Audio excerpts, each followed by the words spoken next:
Good evening, my friends. I'm glad you're here tonight. Before we begin, take a moment to let the day loosen its hold. You might dim the lights or let the window stay open just a crack so the night breeze can find its way in. Some of you may prefer the steady hum of a fan, or perhaps the softer sound of a fire curling through its coals. Tonight, we'll walk together into a world long past, yet still alive in story. The Medieval Tavern. It was never a polished place, not the sort of hall remembered in gilded books. And yet, within its smoke and laughter, people found shelter, mischief, and something like belonging. As we wander, I invite you to let yourself settle. If you enjoy these quiet journeys, I'd be grateful if you tap the like button, or even subscribe so you'll find your way back easily. And if you feel like sharing, let me know in the comments where you're listening from and what hour of night it is where you are. It's always a comfort to see how many lanterns are glowing across the world. So then, with your shoulders a little looser and your breathing slower, let us ease open that crooked wooden door together. The story begins with a small longing that stirs quietly in the heart. A small longing stirs quietly in the heart. There is always, in the midst of ordinary life, a soft desire for something just beyond reach. Not the thunderous sort of ambition that fills the histories of kings, but a quieter yearning, one that belongs to common folk and weary travelers. Imagine yourself in a town where the evening bells have just ceased their ringing, the streets damp with the day's rain. You've been walking longer than you meant to, your shoes carrying more mud than comfort. There is nothing pressing ahead of you, no grand appointment, and yet you long for something. It isn't exactly food, though your stomach reminds you it's been hours since bread last touched your lips. Nor is it merely drink, though a throat dry from travel can make any mug of ale seem like a blessing. The longing is gentler, harder to name. It is for company, perhaps, or warmth, or simply a place where the world feels less sharp. This wish, quiet as it is, guides your steps through the fading light. History is seldom written about such wishes. Chronicles speak of wars, edicts, and crowns, not of the man who carried turnips to market and longed for laughter after dusk, nor of the woman who finished her weaving and wished for voices other than her own. And yet, these were the wishes that filled most lives, shaping where feet walked and where hearts found rest. You can picture the town at this hour. Smoke rises thin from crooked chimneys. The scent of damp straw clings to the air, and somewhere a dog barks once, then curls again upon itself. A shutter closes, another opens, and the rain left on the eaves slips down in slow drips. The people of the town are much like you, ordinary, tired, carrying bundles of thought. And in the low rhythm of their evening, a question lingers. Where might one go to let the weight fall away, if only for a little while? The tavern is not grand. It was never built to impress noble visitors or to host solemn ceremonies. Its beams lean slightly, as though weary from holding so many years of laughter and quarrel. The sign above the door is carved with clumsy strokes, perhaps a barrel, perhaps a beast. But no one minds. What matters is not the paint, but the glow that seeps from within, promising warmth against the damp air outside. To step toward it is to follow that unspoken wish. Your boots squelch softly on the wet earth, each step a quiet promise that the night will not be spent alone. You pass neighbors whose faces are lined by candlelight through their windows. Some remain home, content with silence, but others, like you, carry the same invisible pull toward the crooked door and the chatter behind it. Inside waits no miracle, no cure for the harder facts of life. The fields will still need tending at dawn, debts will still weigh heavy, winter will still creep near. But for an evening, there is relief.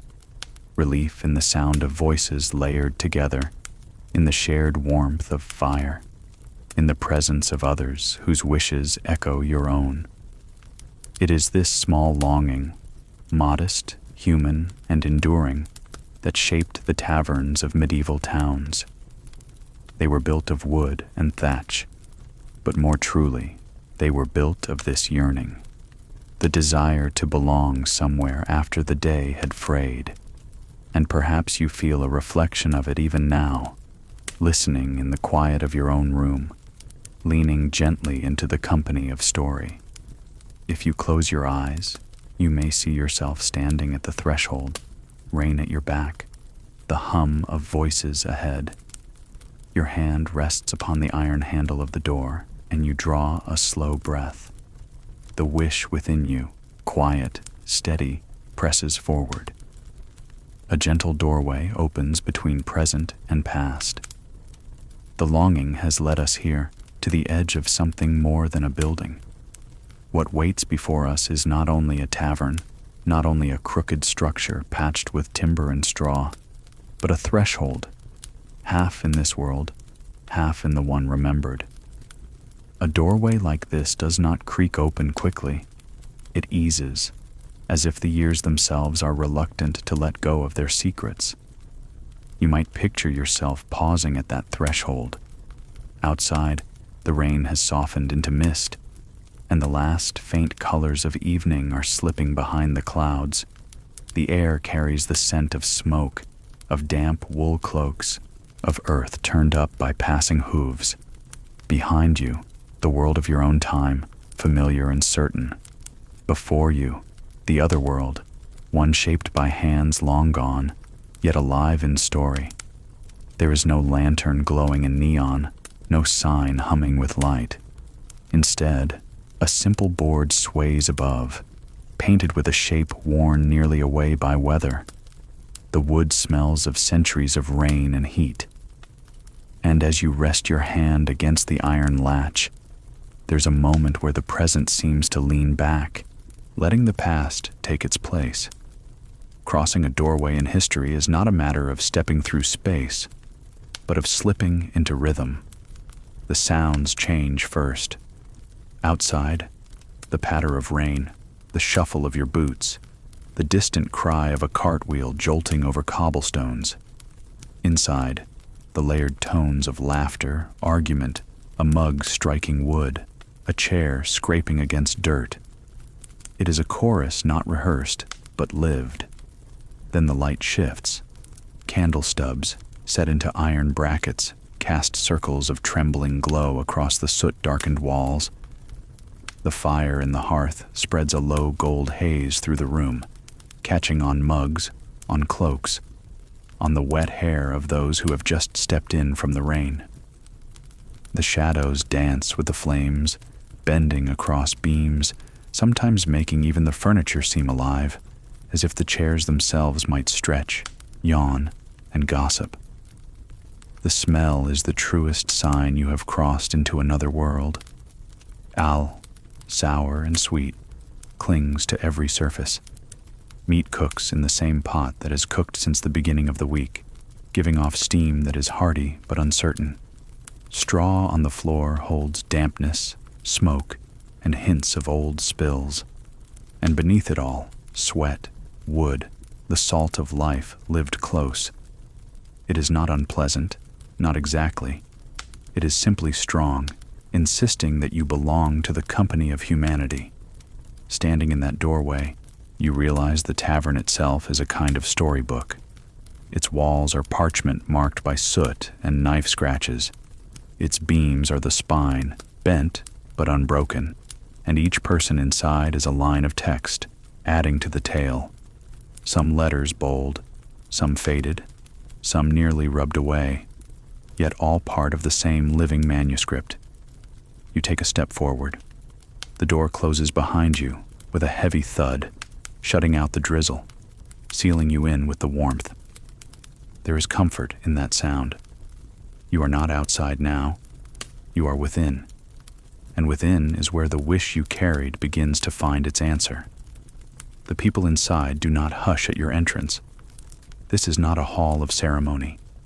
No heads turn in neat order, no silence falls. Instead, life continues as if your presence were both unexpected and entirely ordinary. Someone laughs too loudly at a joke.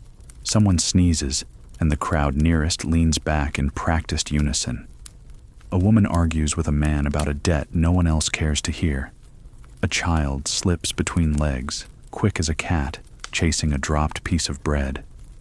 All of it swirls together into a single, steady pulse.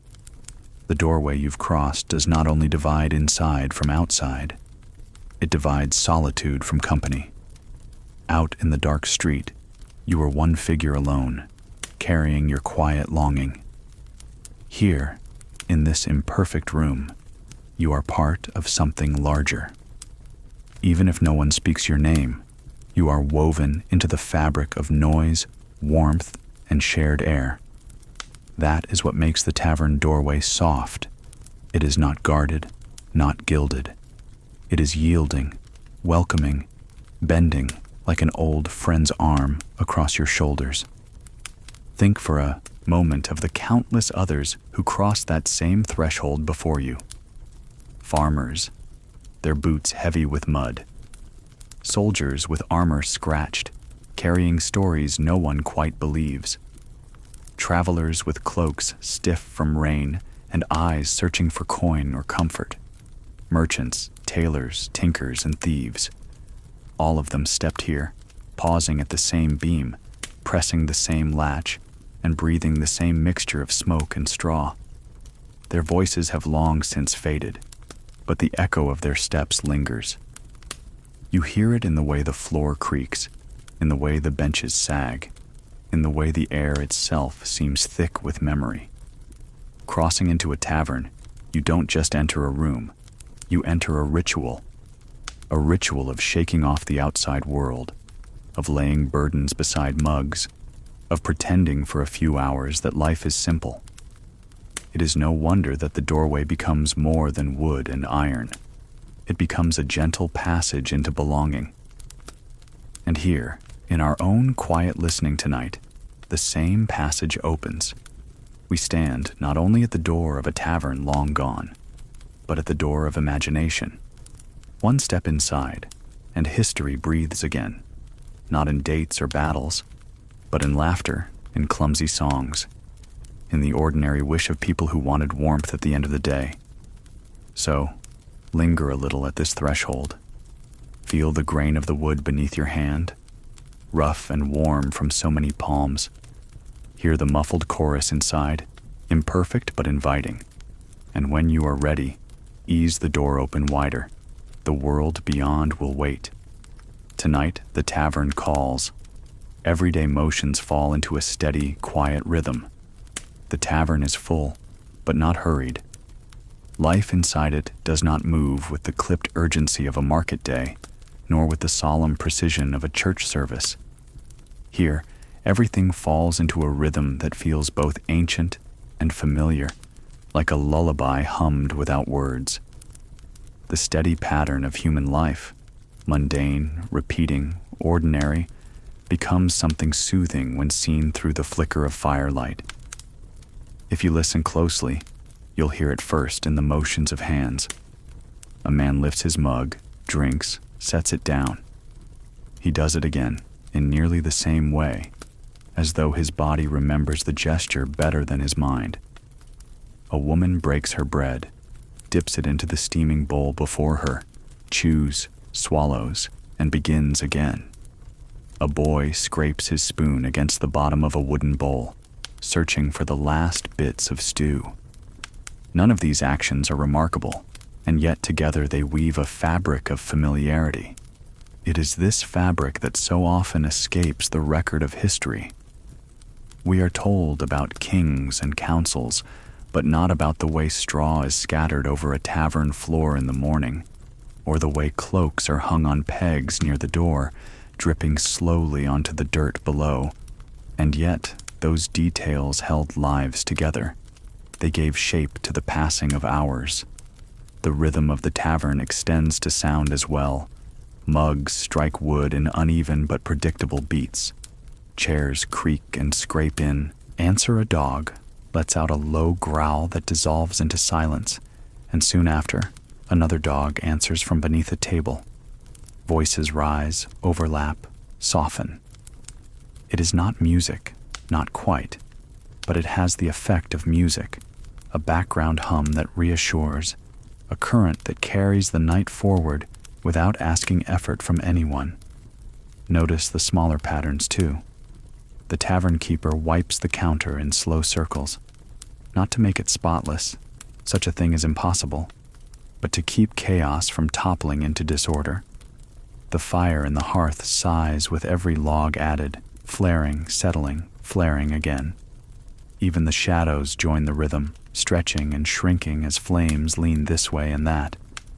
All of it together becomes less like chaos, more like the steady breath of a living creature. And so, when you sit among these people, you fall into the same rhythm without even realizing it. You lift your mug when others do. You laugh when laughter ripples through the room. You glance toward the fire when the wind outside presses smoke back down the chimney. You become part of the pattern, absorbed into the slow turning wheel of ordinary life. It is easy to forget how much comfort comes from the ordinary. In our own age, where days often rush and scatter, we may long for novelty. But for those in the medieval tavern, novelty was less precious than steadiness. The very fact that the stew always tasted a little the same, that the ale always arrived lukewarm, that the benches always groaned under the same weight, that was comfort. In a world where storms might ruin crops, or sickness might carry off a loved one overnight, the sameness of tavern rhythms felt like a kind of blessing.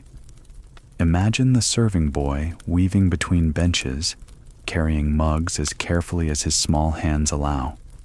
He has done it so many times that his feet know where to step, how to slip around boots stretched too far into the aisle, how to avoid the dog curled near the hearth.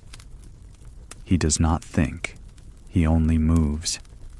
His rhythm is the tavern's rhythm.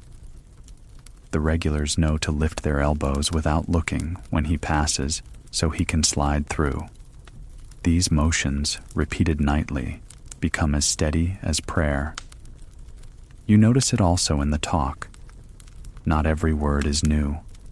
Old jokes are told again, stories of cows gone astray, of pigs too clever for their own good, of neighbors who never paid a debt. The listeners groan at the familiarity, then laugh anyway. The repetition itself is part of the comfort. A story once heard is like a song you hum along with, knowing the turn before it comes. It lulls more than surprises. The tavern itself participates in this slow dance of the everyday. The dirt floor swallows spills without complaint. The straw laid down absorbs what it can, grows damp, and is swept out the next morning only to be replaced with more. The windows, cloth stretched across frames, greasy from many nights of smoke, filter the light the same way tonight as they did last year, and the year before. A cracked beam in the corner still leans at the same angle, and though everyone remarks that it may collapse one day, no one truly believes it will. These rhythms are not lifeless. They are alive in the way the heart is alive, beating with no need for command. And in their steadiness, they invite the mind to soften. When life is unpredictable outside, inside you can predict that mugs will be lifted, bread will be torn, fire will blaze, dogs will sigh. To sit within these rhythms is to be cradled by the ordinary. Think of your own quiet rhythms, the way you place a cup on a table at home, the way you fold a blanket before sleep. the way a clock ticks in the same patient pattern. These are not interruptions to life. They are the marrow of it. The medieval tavern, rough and noisy though it seemed, was a vessel of these very things, and that, more than the ale or the stew, was why people came night after night. It is tempting to believe that history is found only in the grand, in the shocking, in the sudden. But history also rests in the steady drip of ale from mug to table, in the repeated motion of a hand wiping foam from a lip, in the way voices rise and fall not once, but countless times in countless nights. That is what you hear now as you sit and listen. Not spectacle, but rhythm. And the rhythm is enough. Rainy streets breathe with smoke, bread, and footsteps. Before the tavern door was ever pushed open, there was the street that led to it, and that street tells its own story. The night outside is as much a part of the tavern's heart as the fire within. For every person who finds their way into the warmth, there is first the slow journey through rain-slick cobbles, through smells that cling to the air, through sounds that echo down narrow lanes. Imagine stepping into that street again. The rain has not left. It lingers in shallow puddles, reflecting the dim glow of torches set in iron brackets. Water slides down roof tiles in crooked lines, falling with tiny splashes into the gutters. The stones beneath your feet shine as though varnished, each uneven, each waiting to tilt your step if you're careless. Your cloak grows heavy, and the wool scratches at your neck, but you keep moving.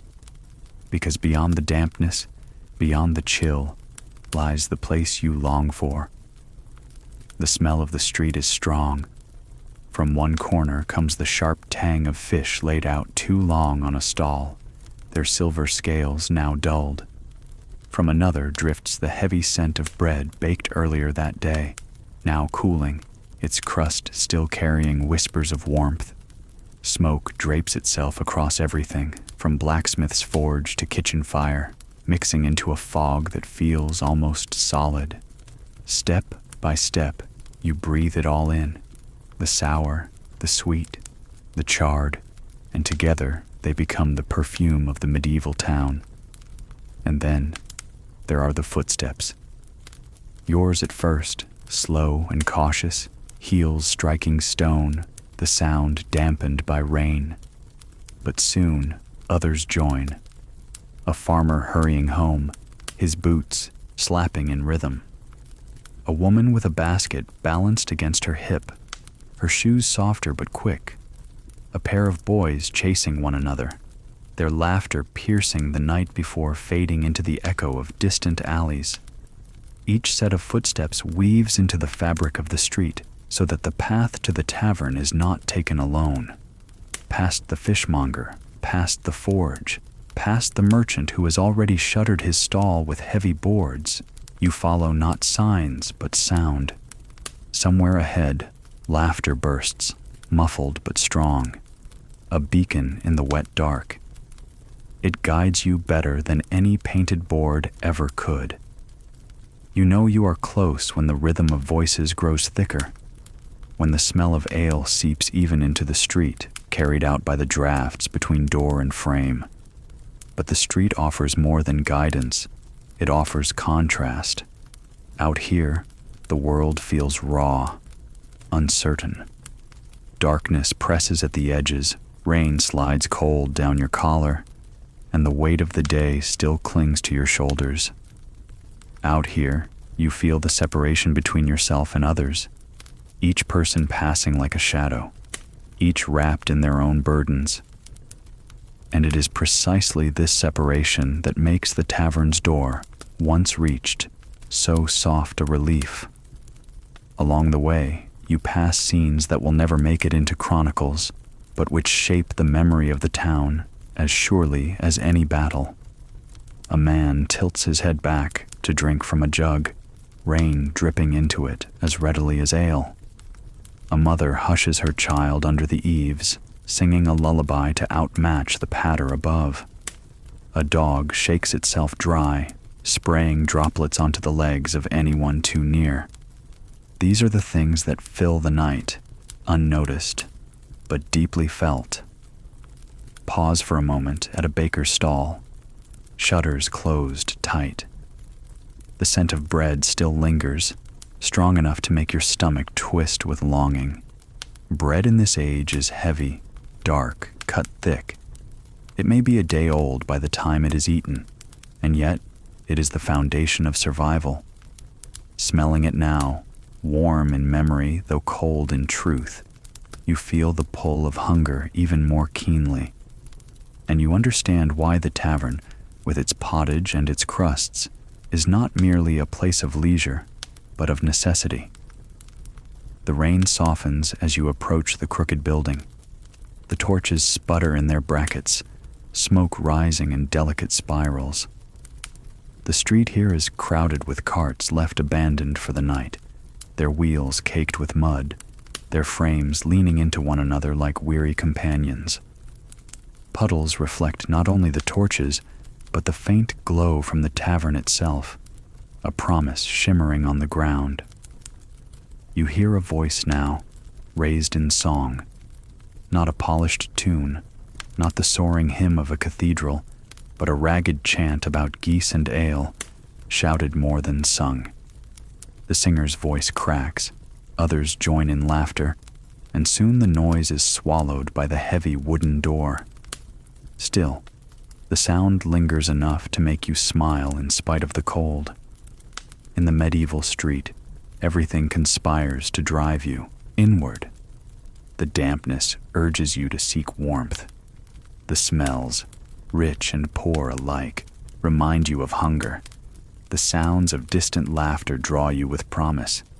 And so you continue, step after step, until you stand before the building itself. Its timbers are dark with age, leaning as if they've had too much ale themselves. Its thatch hangs low, dripping with rain. The sign above, uncertain in its image, creaks in the wind. Yet none of this matters, because in this street of smoke and bread and footsteps, this door is the only one you want to push open. And once you do, you leave behind the street's rawness. You trade the sharp bite of night air for the heavy warmth of human presence. You let go of the sense of solitude and step into the layered company of voices. The rain will keep falling, the fish will keep spoiling, the bread will keep cooling. But you will be inside, where the rhythms of the tavern take you in. Silent rules shape lives with patient acceptance. Inside the tavern, beneath the smoke and the laughter, lies a truth that rarely shows itself outright. The quiet rules that shape the place. They are not written on parchment. They are not spoken aloud by heralds. And yet, they guide every gesture, every glance, every pause, as surely as if carved into the beams above. In the medieval tavern, you do not survive by ale alone. You survive by learning its unspoken code. At first, these rules appear invisible. You step inside, hear the noise, feel the warmth, and think it is all chaos. But watch closely, and patterns emerge. People know where to sit, not by invitation, but by instinct. The old farmer takes his spot near the hearth, where his boots can dry. The soldier rests his back against the wall, so no one can surprise him from behind. The bard claims the corner, where his lute can be heard, but not drowned out. Strangers like you hover at the edges until a place opens. No one tells you this is the way. It simply is. There is a rhythm to speaking as well. When a story begins, others lean in. They do not interrupt, not at first. They let the teller weave his boast of a cow that leapt a fence or a battle where the enemy fled at the sight of his boots. Only after the punchline, after the laugh, does another voice rise to add their own tale. To interrupt too soon is to break the spell. And though no punishment is handed down, The silence that follows is its own sharp rebuke. Payment follows rules too. The tavern keeper knows who has coin and who does not. A nod is enough for some to drink on credit, trusted until next market day. But others must place their coins down before the mug is poured. No one explains why the difference exists. It is learned by watching, by noticing who is welcomed with a clap on the shoulder and who is measured with a wary glance. There are rules about quarrels, whispered not in words, but in the way bodies move. Voices may rise, fists may clench, but knives are not to be drawn. A man may slam his mug, may shout about debts or dice, but he does not bear steel, not here. Those who do find themselves quickly silenced, either by the keeper's club or by the room itself, which turns against them with sudden unity. The tavern tolerates much, noise, drink, boasting, but not the breach of its fragile peace. Even the sharing of food has its codes. A loaf of bread, once set on the table, is fair game for those within reach, though courtesy dictates a nod or a word before tearing off a piece. A bowl of pottage is different. It belongs to the one who holds the spoon. To dip without asking is to test the patience of the room. These things are not written, but they are known, and to break them is to mark yourself as an outsider. There are subtler rules still, where you set your eyes, for instance. To stare too long at a hooded stranger in the corner is to invite suspicion.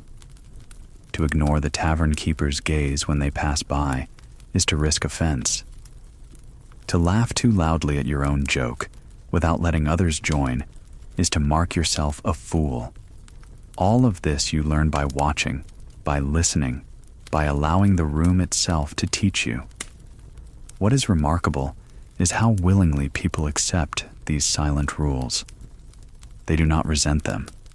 They lean into them, as though grateful for the guidance.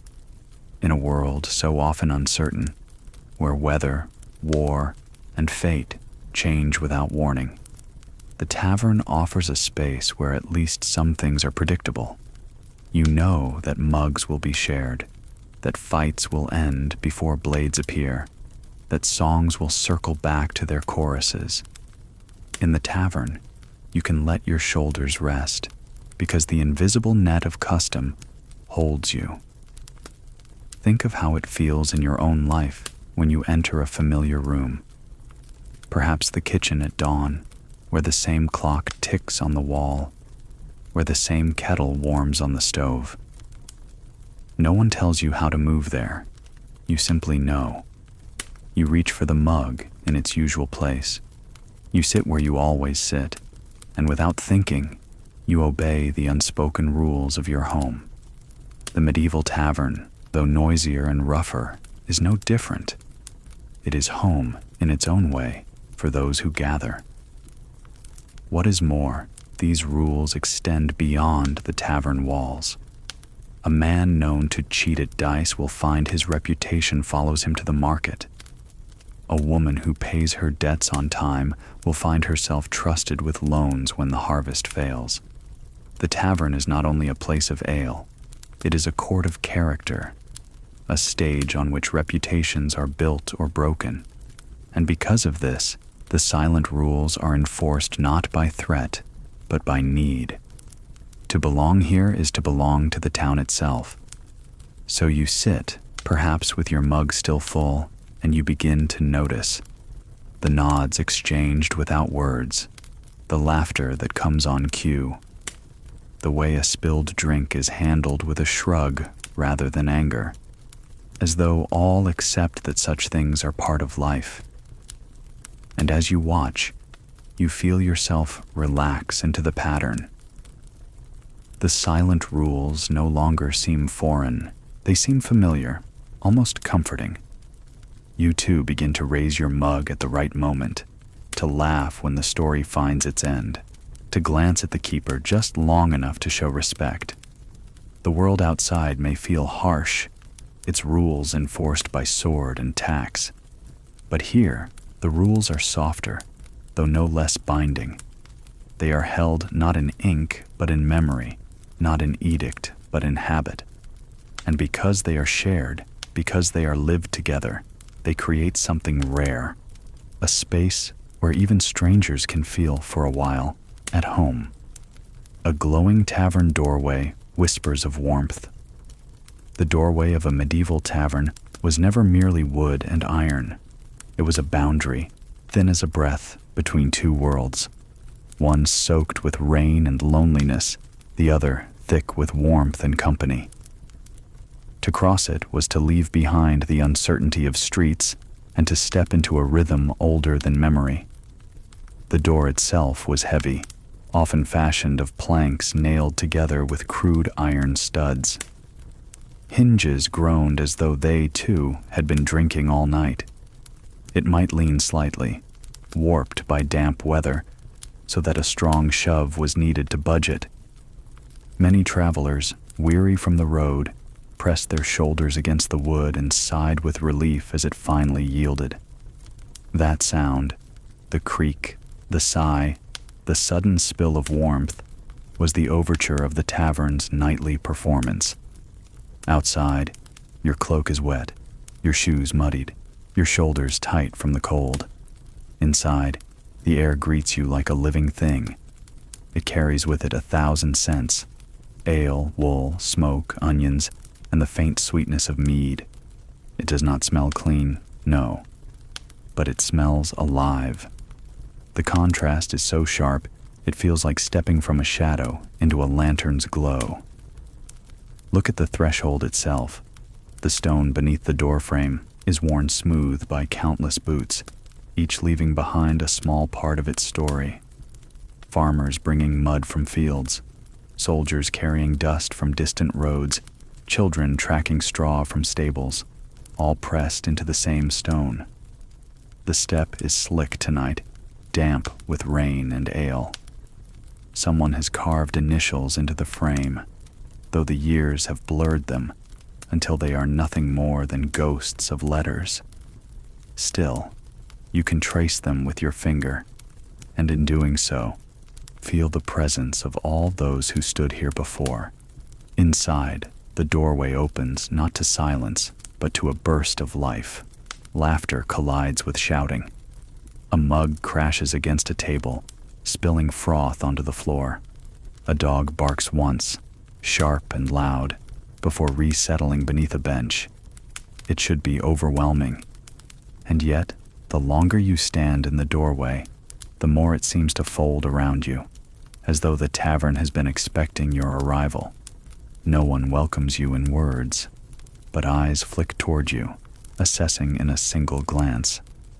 Are you friend, foe, debtor, wanderer? The tavern has little patience for hesitation. A stranger who lingers too long in the doorway invites suspicion. Better to step fully inside, to let the door close behind, to surrender to the room's embrace. The fire at the far wall crackles, drawing your gaze. Its flames dance like familiar hands beckoning you nearer. Notice how the light works in this space. Torches sputter in iron brackets, their smoke streaking up the walls, staining them dark. Candles gutter on tables, their wax pooling in uneven rivers. And through it all, the fire blazes, casting long shadows that leap across faces and beams. The doorway frames all of this, turning it into a moving picture, the room alive, every corner shifting with light and laughter. To stand there is to watch a living painting, drawn in smoke and flame. The door itself speaks in its way. Each time it opens, a rush of cold air tumbles in, sending candles quivering. Patrons glance up, some mutter, some laugh, some call out to greet the new arrival. Every creak of hinge adds to the tavern's music, and when it slams shut again, the room exhales, settling back into its own heartbeat. It is a reminder that the world outside exists, but only faintly. Inside, time bends to a different rhythm. There is a quiet drama to who enters and who leaves. A weary merchant pushes through, his purse clinking faintly, and the room seems to sharpen its gaze. A group of farmhands stumble in together, already laughing at jokes half told, and the room absorbs them as easily as a log absorbs flame. Sometimes a cloaked figure slips in, head lowered, and conversation dips for just a moment, curiosity humming like a string before voices rise again. Each entrance is a ripple, spreading outward until the tavern finds its balance once more. The door also keeps secrets. Many have pressed through it with plans unspoken, debts to settle, messages to deliver, meetings arranged in hushed tones. Behind its thick wood, alliances are forged and broken. But to most who cross, the door means something simpler: safety. It closes out the rain, the chill, the loneliness of streets too dark for comfort. Once inside, you may still be jostled, still be robbed of a coin or two, still be drawn into an argument, not your own. But you are not alone, and that makes all the difference. Think of your own doorways, the way you step through at day's end, shedding the burdens of outside, letting the quiet of home surround you. Perhaps you pause, hand still on the knob, savoring that first breath of warmth. The Medieval Tavern's doorway offered much the same. It was not polished, not private, but it was a threshold between weariness and belonging. And in that moment, even the poorest felt rich with company. The tavern's door does not close gently. It groans, it protests, it slams, and yet it always holds. Hinges may squeal, planks may warp, but the doorway remains. It frames the lives that pass through, catches the echo of boots, and bears the marks of countless nights. To imagine it now is to see not just wood and iron, but the memory of every traveler who pushed against it, hoping for warmth. The keeper's steady gaze anchors the room. Every tavern had a heart, and that heart did not beat in the fire or in the ale. It beat in the person behind the bar, the one who kept the mugs filled and the rules intact. The tavern keeper was the quiet axis around which the noisy world spun. Without them, the room might dissolve into true chaos. With them, the chaos held its shape, like fire contained by stone. Look closely, and you'll see it. While everyone else sways and stumbles, the keeper stands steady. Their eyes flicker from table to table, catching details that others miss. A man whose purse is lighter than he admits. A pair of dice held a moment too long before being cast. A glance between two patrons that smolders into quarrel. The keeper notes it all without moving from their post. The body of the keeper told its own story. If a man, he was often broad, arms thick from years of hauling casks and chopping wood. His chest rose like a barrel itself, his face weathered by smoke and long nights. If a woman, and often it was, her sharpness was in her gaze, a look strong enough to hush a room. Her hands were quick, balancing mugs, ladles, and the occasional club. Her voice could cut through laughter like a bell through mist. Whichever form the keeper took, they carried the same presence, an immovable center. It is said the tavern keeper remembered more than any priest or scribe. They remembered debts, who had paid and who had not. They remembered quarrels, who owed an apology and who refused. They remembered secrets whispered too loudly after the third mug. They did not need parchment. Their memory was sharper than ink, and their silence was worth more than gold. Many learned quickly that a kind word to the keeper bought more safety than a dagger at the hip. But it was not only memory that made them powerful. It was their fairness, or at least the appearance of it. When a brawl broke out, the keeper chose when to let it run and when to end it. A small scuffle, harmless enough, might be allowed to burn itself out. But when steel flashed, the keeper was there in an instant, slamming down a ladle or swinging a stout club. No one questioned their right. In the tavern, the keeper's authority outranked lord, priest, even knight. Watch them behind the bar. Their movements are unhurried but constant. A jug is tipped into a mug, foam spilling over the rim. A loaf is sliced with practiced ease, thick hunks dropped onto a plate. Coins are swept up in the same hand that wipes spills. Orders are shouted, ignored, repeated, and somehow always filled. All the while, their ears stay open. They hear more than they let on. That soldier whispering of lost comrades. That merchant boasting of wares he has not yet received. That bard weaving a tale suspiciously close to the truth. The keeper hears it, stores it, weighs it. To the townsfolk, the keeper was more than provider. They were confessor, judge, and sometimes executioner of tavern law. To sit close to the bar was to place yourself under their protection. To mock them was to invite exile. Strangers learned this quickly. A careless insult might be met with silence first, then the sudden removal of ale, and finally, the unwelcome push of a hand guiding you to the door.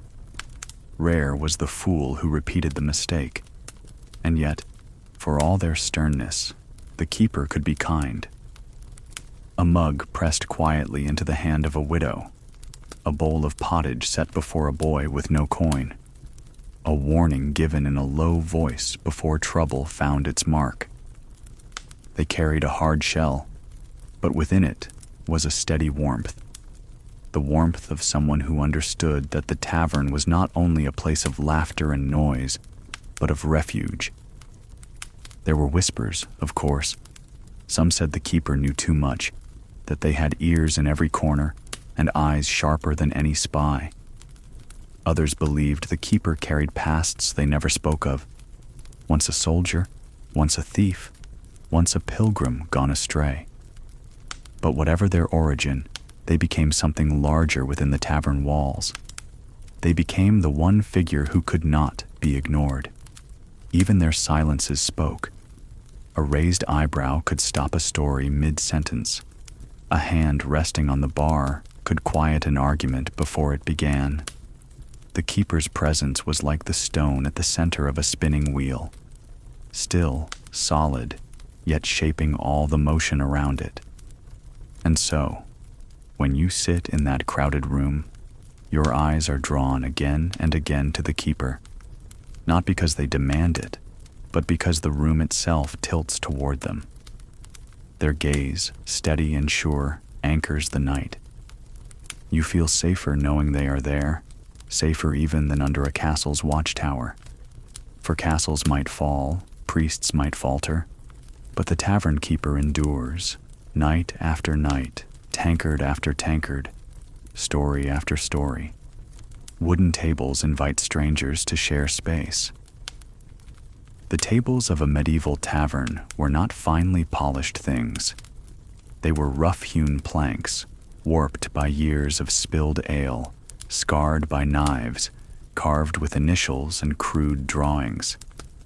Their surfaces told more stories than the mouths of their patrons, and yet, for all their uneven legs and splinters, these tables held something priceless, the power to gather strangers into company.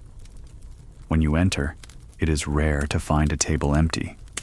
More often, seats are already claimed by boots and elbows, cloaks and mugs. But no one thinks twice about squeezing closer, about shifting a bench to make room. In the tavern, you sit where you can. Rank and wealth dissolve beneath the glow of firelight. A knight may find himself shoulder to shoulder with a shepherd, a merchant with a pilgrim. At the table, distinctions blur. Imagine one of these long benches, crowded with faces bright from drink and flame. A farmer leans across, his story halfway through, his hand waving to make the punchline clearer. A bard tunes his lute between bites of bread, humming the next tune as crumbs fall into the strings. A child darts beneath, unnoticed, swiping a piece of cheese. And you, a stranger, are drawn into this web without invitation, because the table itself insists upon it. There is little privacy here. Conversations overlap, laughter spills from one group to the next. A story told at one end is echoed at the other, reshaped by the time it travels. The table is a bridge, passing words and glances back and forth until they belong to everyone. In this way, secrets rarely last. What is whispered into a mug one moment is teased aloud the next. Yet no one seems to mind. The tavern thrives on shared breath, shared sound, shared space. Food becomes part of this communion. A bowl set down is often circled by many hands. Bread is torn, not sliced. Cheese is broken, not cut. Pottage is ladled into whatever vessel is nearest, sometimes a mug, sometimes a hollowed crust of bread. To eat alone here is to miss the point. Even hunger is made communal, softened by the clumsy generosity of strangers. Watch how easily alliances form. A man passes the salt to his neighbor, and with it, a bond is made. Two women laugh at the same poorly told joke, and suddenly they are companions for the night. A spilled drink is mopped with someone's sleeve, and instead of anger, both break into laughter, shoulders shaking. These are small exchanges, yet they carry the weight of belonging. And then there are the markings, the carvings etched into the tables by countless hands. Some are initials, letters joined in hope or mischief. Some are crude drawings, a rooster, a sword, a heart pierced by an arrow. Some are deep gouges left by knives in moments of argument or boredom. The wood bears it all without complaint, each mark a record of nights long past. To run your hand across the surface is to touch ghosts, to feel the memory of laughter and quarrel pressed into the grain. Notice, too, the rhythm of the table itself. It creaks with every shift of weight, groans beneath the press of elbows. A bench tips suddenly, sending mugs clattering, and the room erupts in laughter. Someone slams a fist in triumph at dice, and the entire plank trembles. The table is alive, part of the tavern's heartbeat. It absorbs energy, then gives it back, like a drum beneath the music of voices. And yet, for all its roughness, the table carries dignity. Here, contracts are sealed with handshakes, stories are shared, grief is eased by company. A man may sit in silence, his troubles heavy, and find comfort simply in the nearness of others. A woman may rest her weary arms, listen to the chatter, and feel less alone. The table does not judge, it only holds. Think of your own tables, the kitchen one perhaps, where family once gathered, the marks left by hot pans, the scratches from years of use, the stains that never washed away. They may not be beautiful, but they hold memory. So it was with the tavern's tables. They became part of the people, and the people became part of them. It is easy to forget, in our modern quiet, how much comfort lies in noise. In the tavern, silence is rare. The shared table hums with sound, with the shuffle of mugs, the scrape of boots, the murmur of overlapping voices. It is not peaceful in the way of an empty room, but it is peace of another kind, the peace of being surrounded, of being folded into a human tide. As the night deepens, the table fills with more than food and drink. It fills with stories. A man swears his donkey outran a noble's horse. A woman insists her grandmother once wrestled a bear. Truth matters less than laughter, and the table obliges, carrying the words like waves until they wash over everyone. And when at last the candles gutter low, the fire dropping to embers, the table still holds. Some heads rest upon it, heavy with ale. Some hands remain clasped across it, unwilling to let go of company. And though morning will bring fresh bread and new patrons, the wood will remember tonight, as it has remembered all nights. Simple meals bring comfort more than flavor. The tavern's kitchen was no place of luxury. There were no shining pots lined neatly on shelves, no rows of spices brought from distant lands. Instead, the room behind the bar was a smoky corner, often little more than a hearth with a pot that never seemed to leave the fire. Yet from this modest space came the meals that filled bellies and steadied hearts. The star of the table was pottage, that thick, ever-changing stew. Imagine a pot blackened by smoke, its rim crusted with layers of past nights. Each morning, a few new ingredients were dropped in: grains, roots, whatever meat could be spared. Nothing was removed. The stew was a living thing, stretching across days, absorbing the memory of each addition. By Thursday, it carried hints of Monday's carrots, Tuesday's barley, and Wednesday's questionable pigeon. Each spoonful was not so much a recipe as a chapter in time. Bread came next, not the soft, airy kind we know today, but heavy loaves, dark with rye or barley. When fresh, the crust cracked with a satisfying sound, and the steam inside smelled faintly sweet. When old, it hardened into something closer to wood, useful for dunking but risky for teeth. Yet bread was precious. It was the anchor of every meal, the thing that turned stew into sustenance. To share bread at the tavern was to share life itself. Cheese appeared often, sharp and strong, its scent filling the air even before it reached the table. It was not uniform. Some rounds were soft and oozing, others firm enough to last weeks. A slice was set down with little ceremony, sometimes wrapped in cloth, sometimes just placed directly onto the wooden surface. Its flavor lingered long after the last bite, a reminder of the cows or goats that had given their milk, of the hands that had pressed curds into shape. There were smaller offerings too, pickled eggs with their tang of vinegar, salted fish that gleamed silver even in dim firelight, onions roasted until their skins flaked away. None of it fine, none of it delicate, but each dish carried the same promise: to warm, to fill, to make one forget the hunger gnawing since sunrise. Notice how people ate. Knives were personal, brought from home. Spoons were sometimes shared, sometimes absent, replaced by fingers. Plates were rare. Bowls were wood or clay, chipped from use.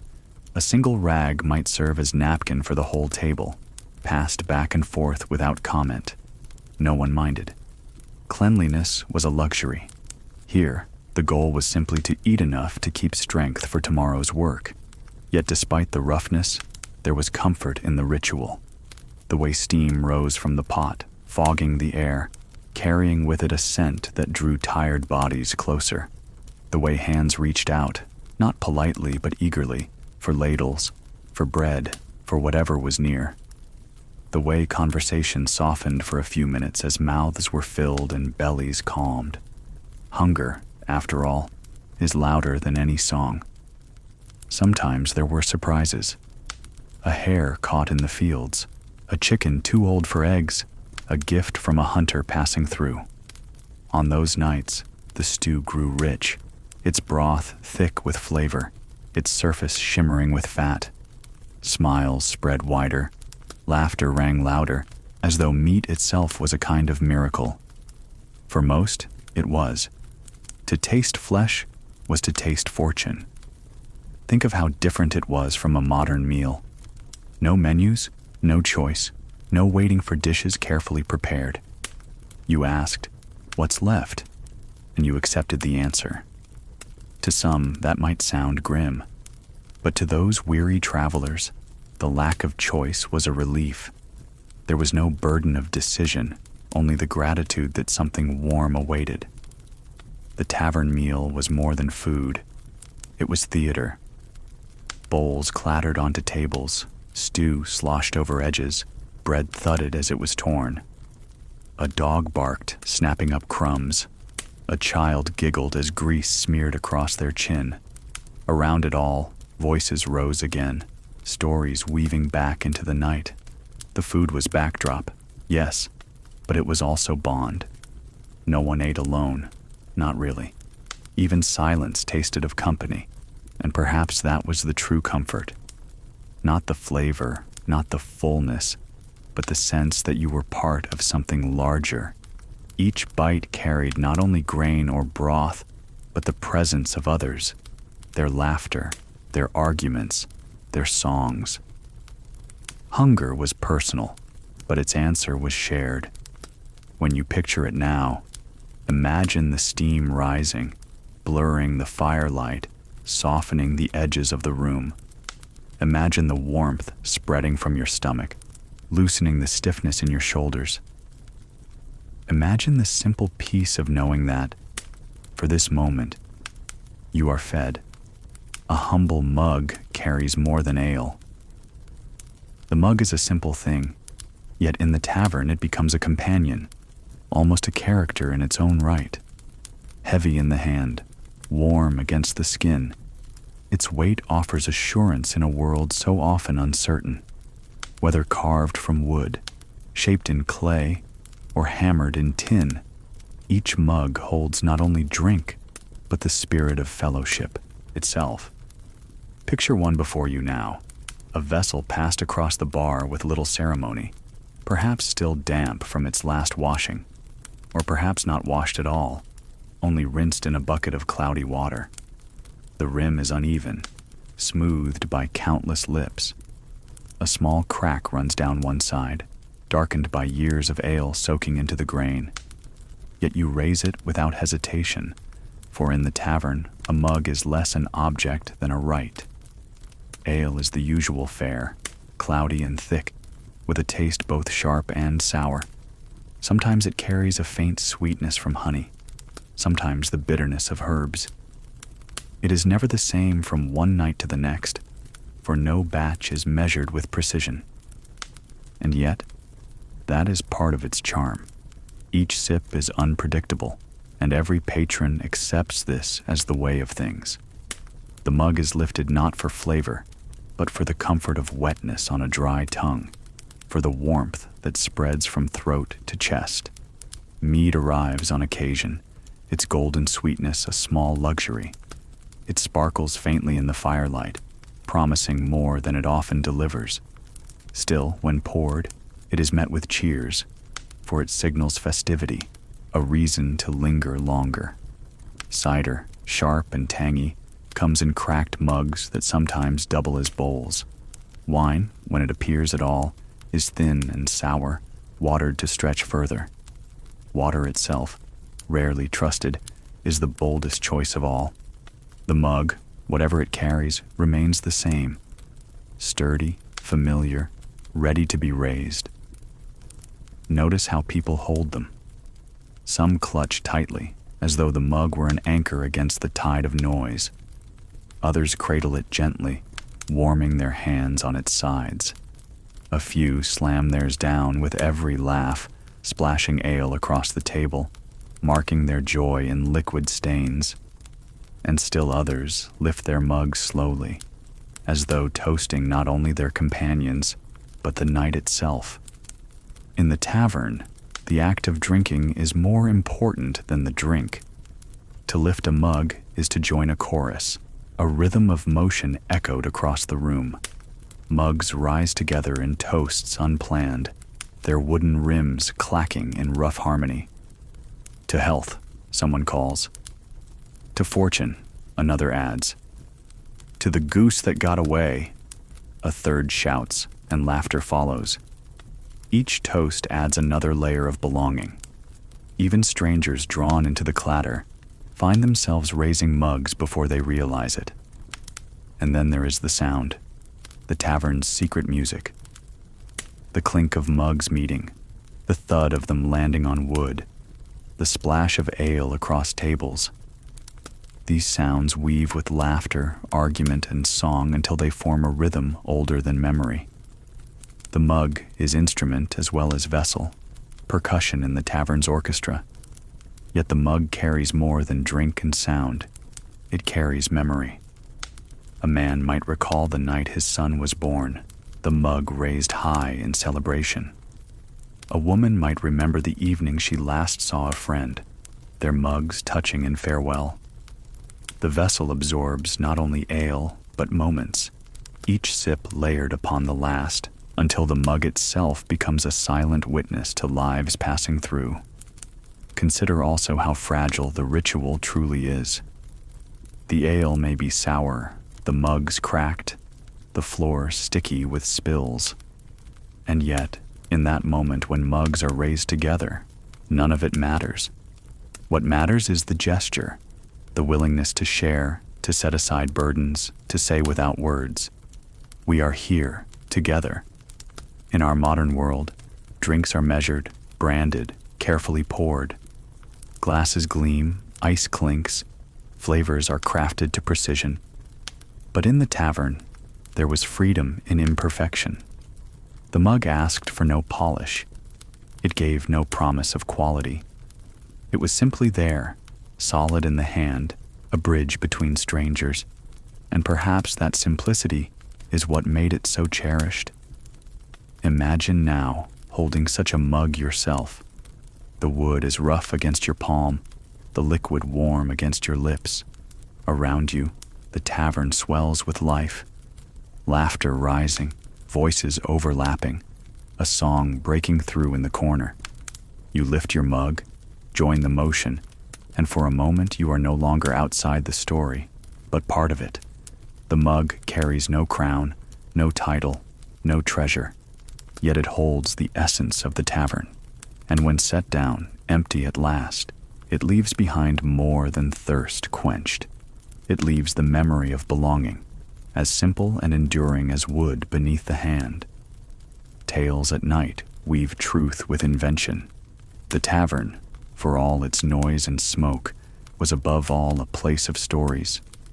They flowed more freely than ale, spilled more quickly than stew, and lingered longer than the smell of wood smoke clinging to cloaks.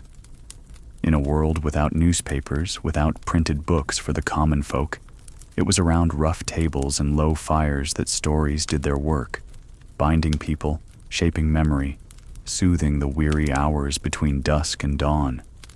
At first, the telling was simple. A farmer, cheeks red with drink, leaned forward to share how his cow had foaled sideways, a detail repeated so often it had become his favorite performance. Each listener smiled, not because they believed it, but because the telling itself was familiar, as dependable as the next mug of ale. To laugh at the tale was to join the company, to belong. Elsewhere, a soldier in patched armor sat back with a tankard heavy in his hand. His voice carried, rising above the din, painting scenes of battles fought under foreign skies. There were always dragons involved, though none had ever been seen. There were always impossible odds, though somehow he had returned alive. No one questioned the details. The story was not weighed by truth, but by rhythm, by the flare in his eyes, by the way his hand struck the table at every remembered charge. In the corner, a bard tuned his lute, his fingers tracing familiar chords. His songs were stories too, though shaped in verse and rhyme. He sang of shepherds betrayed, of maidens more beautiful than dawn, of lords who stumbled upon their own pride. Often he would slip in a name from the room, and laughter erupted, for to be part of the song, even as the butt of the jest, was to be immortal for a night. Children, darting between benches, carried stories as well. They whispered rumors about witches in the hills, about ghosts that rattled chains in the abandoned mill, about treasures buried beneath the crossroads. Their voices were quick, conspiratorial, the words racing each other, too excited to pause for breath. In their telling, Fear and wonder mingled, and grown men found themselves leaning closer, caught up despite themselves. The stories held layers. Some were boasts, hunters claiming stags larger than truth would allow. Some were warnings, traders sharing news of bandits on the road. Some were simple jokes, repeated so often they had worn grooves into the night. Together, they formed a chorus, each voice overlapping, each tale blending into the next, until the whole tavern seemed alive with memory and imagination. Notice how the telling changed as the mugs emptied. Early in the evening, words were measured, careful, told with a glance toward the barkeep's sharp ear. But as shadows deepened and the fire sank lower, tongues loosened. A man who had sat silent at first now leaned forward, confessing that he once saw a fox steal a hen in broad daylight, and somehow the tale grew until the fox became a spirit in disguise. Another, red-eyed and swaying, claimed descent from Charlemagne's own cousin's line, and though no one believed him, everyone laughed, and that was enough. The beauty lay not in truth, but in togetherness. Each tale was like a thread, stitched into the fabric of the night. Even those who said little found themselves wrapped in its warmth, carried along by the current of shared imagination. Think of it. In those dim rooms, with straw underfoot and smoke overhead, people who had little else, no books, no theater, no plays to attend, made their own stage. A table became a platform, a mug became a prop, a voice became music. The tavern itself was theater, and every soul inside, knowingly or not, took a part. The shock, if there was one, came not from blood or tragedy, but from sudden turns in the tale. A pause stretched just long enough, a detail twisted at the right moment, a punchline delivered with unexpected force. Laughter broke out like thunder, or silence fell, thick and sudden, before giving way to applause against the tables. These were the high notes of the night, not violent, but charged with energy, enough to leave memory behind. And yet, beneath the noise, something gentler worked. Stories healed. A man grieving could hear another speak of loss and feel less alone. A woman weary of toil could hear a song of love and remember warmth once hers. Even lies, in their strange way, offered comfort, for they reminded all that imagination could lift one briefly above hardship. If you close your eyes, you might almost hear it still. The rise and fall of voices, the clatter of mugs, the swell of laughter that came in waves. You might smell the smoke, feel the uneven bench beneath you, sense the closeness of others leaning in. That is the power of stories. They linger, even when walls fall silent. And in those nights, when the telling slowed, when the bard's lute fell to quiet strums, the tavern seemed to exhale. The crowd, restless but soothed, let the stories fold around them like a blanket. Truth or lie, joke or lament, it did not matter. The important thing was that they had been told, and in being told, they had knit a roomful of strangers into something like kin. Dice roll softly, carrying laughter more than loss. Gambling in the medieval tavern was never polished, never wrapped in velvet curtains or golden chandeliers. It was not the careful shuffling of cards under bright lamps, nor the crisp call of a dealer announcing winners and losers. No, here it was rough, crooked tables, dice carved from bone or wood, cards painted by hand and frayed at the edges, and the restless hum of voices daring luck to show her face. The air around the game table carried a certain electricity, though it was wrapped in smoke and softened by laughter. Mugs crowded the boards, dripping rings of ale that soaked into cards. Dice clattered like tiny stones in the firelight, their pips uneven. some worn smooth by use. Each roll felt unpredictable, not only because of chance, but because suspicion lingered. Was that die true? Did that hand hide a mark? Everyone doubted, and yet everyone played. Picture it. A farmer still in boots, heavy with mud, leaning in with coins clutched tight, his hands trembling with the thrill of possibility. Across from him, a soldier grins wide, one eye squinting in the flicker of fire, rolling dice with the same confidence he once carried onto battlefields. Beside them, a pair of locals, steady as stone, play not for victory, but for ritual, because the game itself is as familiar as breathing. The wagers were rarely high. A handful of copper, a slice of bread, a mug of ale promised later. Yet sometimes things escalated. A man offered his boots. Another, his belt knife. Once, perhaps, someone even wagered his own freedom for a night of reckless abandon. And when the stakes rose so absurdly, laughter filled the air, for everyone knew that winning was only half the game. The other half was the telling of the story afterward. Remember when so-and-so lost his boots to a single roll? Cheating was as common as breathing, and yet it was almost expected. A cough at just the right moment, a sleeve brushing the dice, a card kept hidden until the perfect time. The room seemed to agree on an unspoken rule. So long as the trick was clever, it was forgivable. To cheat poorly was to invite scorn, but to cheat well was to win admiration, even from the one who lost.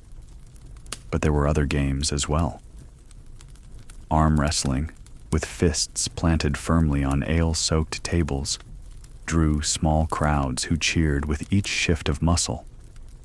Thumb wars, oddly enough, became contests of honor, laughter spilling out as grown men locked hands like children. And then there was the simplest, most dangerous game of all. Who could drink the most without toppling over? The winner earned applause, and sometimes the dubious prize of being carried home, while the loser earned nothing but tomorrow's aching head. Amid all this, the tavern keeper watched closely. Too much noise at the gaming table could spill into violence. Too much loss could sour the room. So the keeper's eyes, sharp even in dim light, weighed every cheer and groan.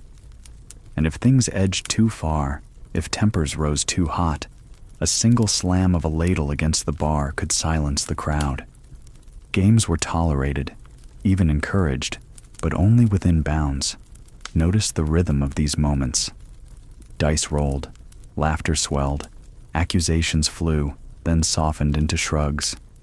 The cycle repeated, endlessly, night after night. Each game was both the same and different, shaped by who sat at the table, what luck chose to do, how much ale had already been poured. What made these games remarkable was not the winnings, for they were small and fleeting. It was the shared suspense, the collective holding of breath as dice bounced across wood. For a heartbeat, the whole table leaned forward together, eyes fixed on the tiny cubes. And when they landed, whether in triumph or disappointment, voices erupted, binding everyone in a single moment of release. Imagine yourself there, leaning in. The dice feel cool in your palm, their edges uneven from countless throws. You hear the laughter, feel the table's rough grain beneath your elbow. You toss, watch them spin, catch the flicker of candlelight across their sides. Time stretches, then snaps as they fall still. The outcome matters, yes, but less than the joining of that moment, the simple act of daring fortune with others beside you. The games were a mirror of life itself, uncertain, shaped by chance, often unfair, but somehow more bearable when shared.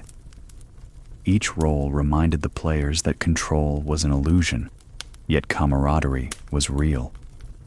In that smoky room, amid clattering dice and shouted wagers, People learned again and again that the value lay not in what was won, but in the fellowship of playing. And so the games carried on, long into the night, their echoes folding into the larger music of the tavern. Even as mugs emptied and stew cooled, dice clicked, cards slapped, laughter rang. It was not wealth they sought, but the fleeting joy of possibility, the sweet ache of suspense, the reminder that chance, though fickle, was still a companion worth inviting to the table. Clumsy words and smiles weave tender folly romance in a medieval tavern was never written in polished verse or framed in candlelit gestures. It was not the careful wooing sung by poets at noble courts, nor the quiet exchange of letters sealed with wax. Here, amid the smoke and the smell of stew, affection came stumbling, bold one moment and foolish the next, tangled up with ale and laughter. The night would often begin with glances, hesitant, playful, or sometimes simply blurred by drink. A man, shoulders broad but eyes unsteady, might lean across the bench with words he thought were sweet. "Your smile is brighter than the hearth." The woman, unimpressed, might hurl a crust of bread his way. The room would roar with laughter, and somehow that rejection was part of the game. Others tried a gentler approach. A traveler, cloak still damp from the rain outside, might offer to refill a mug for the woman beside him, his hand careful not to spill. She might accept with a nod, or she might let the ale slosh across his sleeve, proving her patience had its limits. Either way, the exchange drew eyes, for in the tavern, every gesture was theater. Then there were the bravado-filled displays, the men who balanced knives on their noses, who wrestled friends into the straw to show off strength, who sang off-key in hopes of winning a laugh. More often than not, they earned bruises instead of favors. Yet still, they tried night after night, convinced that boldness was the key to hearts. Women, too, played their part with skill and wit. A barmaid, tray balanced high, could silence a flirt with a single sharp look. Another, smiling with practiced ease, might lean just enough to let the hopeful think he was winning, only to slip away before he could utter another clumsy line. Travelers selling wares knew to tread carefully. Too much charm could earn them coin, but too much persistence could earn them the keeper's swift rebuke. And there were others, the quiet, tender connections that formed not from boasts, but from small kindness. Two farmers, tired from the day's work, might find themselves laughing over spilled stew, their hands brushing as they wiped the table clean. A baker's daughter might share her bread with a stonemason passing through, and in that simple act, something softer bloomed. These were not stories sung in halls, but they were real, grounded in small gestures and unspoken understanding. The folly, of course, was ever present. A man might lose his coin at dice, and then his dignity in chasing a smile he could not win. Another might boast of his wealth only to be robbed before morning. Once in a while, jealousy flared. Two men claiming the same woman's attention, their voices rising, a bench nearly overturned. Yet just as quickly as tempers flared, they cooled. A song struck up, a fresh mug was poured, and the night carried on. What is striking is how, in such rowdy surroundings, tenderness still found its way. Even in the midst of shouting and spilled ale, people sought connection. Not perfect, not polished, but human. Flirtation was less about conquest and more about hope. That in the noise and the crowd, one might not be entirely alone. And sometimes, amid the folly, true sparks caught. A mason passing through might return a month later, searching for the woman whose laugh he had not forgotten.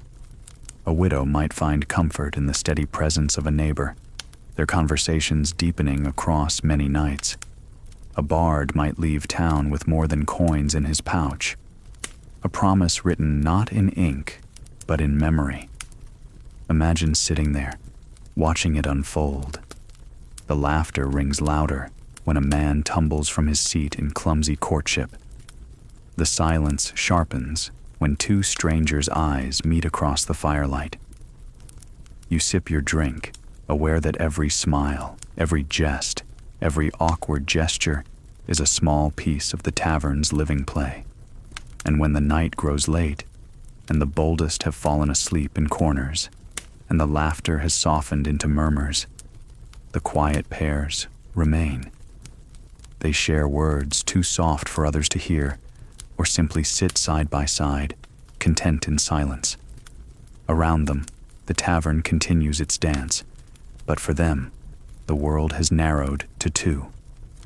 This was the nature of love in such places, not the grand romance of kings and queens, but the tender, fleeting folly of ordinary folk, stumbling, imperfect, often foolish, yet somehow all the more precious for it. Disputes rise and fade like sparks in ash. A tavern filled with ale and stories could not remain entirely calm. Words grew louder as mugs emptied, and laughter, once warm, sometimes sharpened into quarrel. Yet what is remarkable is not that disputes arose, but how quickly they passed, like sparks that flare, glow brightly for a moment, and then drift into the dark. It might begin with something as small as a spilled drink. A man, leaning too far across the table, sent his mug tipping into another's lap. The first reaction was a scowl, perhaps a barked word. Yet often, the crowd itself dissolved the tension with laughter, turning what could have been anger into a shared joke. The dampened man might curse, but then someone clapped his shoulder, another offered a rag, and the quarrel dissolved. Other times, the quarrels took root in pride. Dice tossed on the table could spark suspicion. Did you cheat? One would demand. The accused would protest, words rising, eyes narrowing. But before blows could fall, the tavern keeper's voice rang out, steady as iron, reminding all that this was no place for knives or vengeance. To defy the keeper was unthinkable, so the argument cooled, often as quickly as it had flared. There were sharper quarrels too, fueled by jealousy. A glance lingered too long on someone else's companion. A laugh rang louder than it should have. A man's hand reached across a bench where it was not welcome. Voices rose, chairs scraped. For a moment, the tavern braced itself, and then, just as suddenly, the storm passed, sometimes with a laugh, sometimes with a new song to distract, sometimes with a firm hand dragging the offender outside to sleep off his ale. Imagine sitting at your bench, the air thick with smoke, watching it all unfold. The quarrel feels large in the moment, the scowls, the shouting, the tense silence that settles for a heartbeat. But then it passes. A new story begins. A bard strikes his strings, and the quarrel becomes nothing more than a footnote to the night. The truth was that people knew how fragile peace could be. Life outside the tavern was already filled with hardship, fields failing, taxes pressing, sickness never far away. Inside these smoky walls, they sought relief. A quarrel might rise, but few truly wished to carry it forward. Better to laugh, to drink, to listen to another tale. Better to let the anger dissolve into straw and shadows than to carry it out into the cold night. And so quarrels became part of the tavern's rhythm. They came and went, small storms that reminded everyone of the heat in human hearts, but also of the greater desire for company and calm. Each flare of anger was matched by a soft settling, the return of voices to gentler tones, the clink of mugs, the warmth of the fire. Even the most stubborn quarrels rarely lasted until dawn.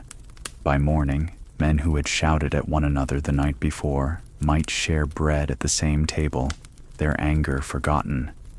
The tavern itself seemed to insist on this cycle, as if the walls, heavy with smoke and memory, absorbed disputes and left behind only stories. Think of the fire in the hearth. Flames leap suddenly, sparks fly upward, and for a moment it seems the blaze might consume everything. But soon the wood shifts, the embers glow steady, and warmth spreads again. So it was with quarrels in the tavern, quick, hot, and soon fading into the steady hum of fellowship. In this way, the tavern taught a quiet lesson, that anger may flare, but it need not last, that sparks are natural, but ashes bring warmth. And as the night carried on, voices softened, laughter returned, and the quarrels slipped into memory, no more dangerous than the smoke drifting toward the roof. A hush falls, truth settling without noise. There comes a moment in many a night when the tavern, having spent its chatter and cheer, seems to draw a long, careful breath. It does not announce itself. No one calls for silence. It is simply that the clatter stumbles, the laughter thins, and the room leans toward stillness as a field leans toward dusk. You may be mid-sip and feel it first through your fingers, the bench easing under the weight of the room, the table's faint tremor quieting, the mug finding a home upon wood with a gentler sound than before. It begins with something small. A draft slips under the door, and the fire answers with a soft, long sigh. A lute string, stretched past its patience, gives way with a tender ping, not a snap, and the bard's hands hover in the air as if he has remembered a name he thought he'd forgotten. Candles, having been brave for so many hours, grow short and bow toward their own pools of wax. Smoke rises less like a banner now and more like a ribbon. The keeper notices, of course. They always do. A hand that has been busy all evening, pouring, wiping, counting, comes to rest on the counter. For one heartbeat, the barkeep's gaze moves from coin and quarrel to the room as a whole, as a shepherd counts the flock with his eyes alone. Someone near the hearth, an old farmer with boots drying beneath him, clears his throat, not to speak, simply to test the quiet and learn that it will hold. A lullaby crosses the threshold from memory into air. It is not announced as such. A woman, sleeves rolled, hair loosened by steam and work, hums the first few notes without looking up from the bowl she is drying. The melody is plain, older than anyone here, older than the timbers that keep the roof above their heads. Her tune makes no promises, tells no tale, carries only the even stepping stone of notes that once guided a child to sleep. The bard, still holding his wounded lute, lets his fingers find the hum and follow. He does not play. He shades it as wind shades a flame. Around the room, conversation pauses as though it has arrived at a low stone wall and chooses, for once, not to climb. The soldier with the long, complicated stories folds one hand over the other and looks at the fire as if it were a road seen from far off. Two boys who had been playing at dice trap them under their palms and forget for a blessed moment who was winning. The widow near the doorway, who has said little all night, smiles into her cup. Even the dog under the table tucks its nose along its paws and settles as a bell settles after ringing. This is the crest. Not a shout, but a hush. Not a victory, but an understanding, the kind that needs neither trumpet nor drum. It is as if the room has remembered something essential and shy, that life, for all its rough noise, is carried forward by tenderness too small to tally, by bread broken and passed, by a hand steadying a stranger's elbow, by a warm spot held for someone late to arrive. The tavern holds its breath around that realization, not for fear it will break, but to hear it more clearly. In the quiet, other sounds become themselves. The coal in the grate shifts and answers to its own slow hunger. Rain at the shutters keeps counsel with the night. From the kitchen corner, you can hear the stew speak in soft, satisfied bubbles, rich with yesterday and tomorrow. A spoon touches a bowl with the tone of a bell rung very far away. The door's leather latch creaks and then thinks better of it. If there is a clock in this world, it measures not seconds, but breaths. At your table, a small thing happens. The man who arrived alone lays a coin upon the wood, but not to settle a debt. He places it beside the empty mug of a friend who left early, the shine of it a promise that the next round is already paid.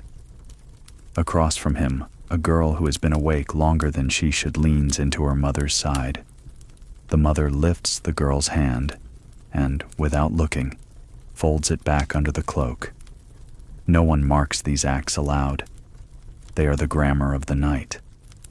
The keeper moves, but not to work.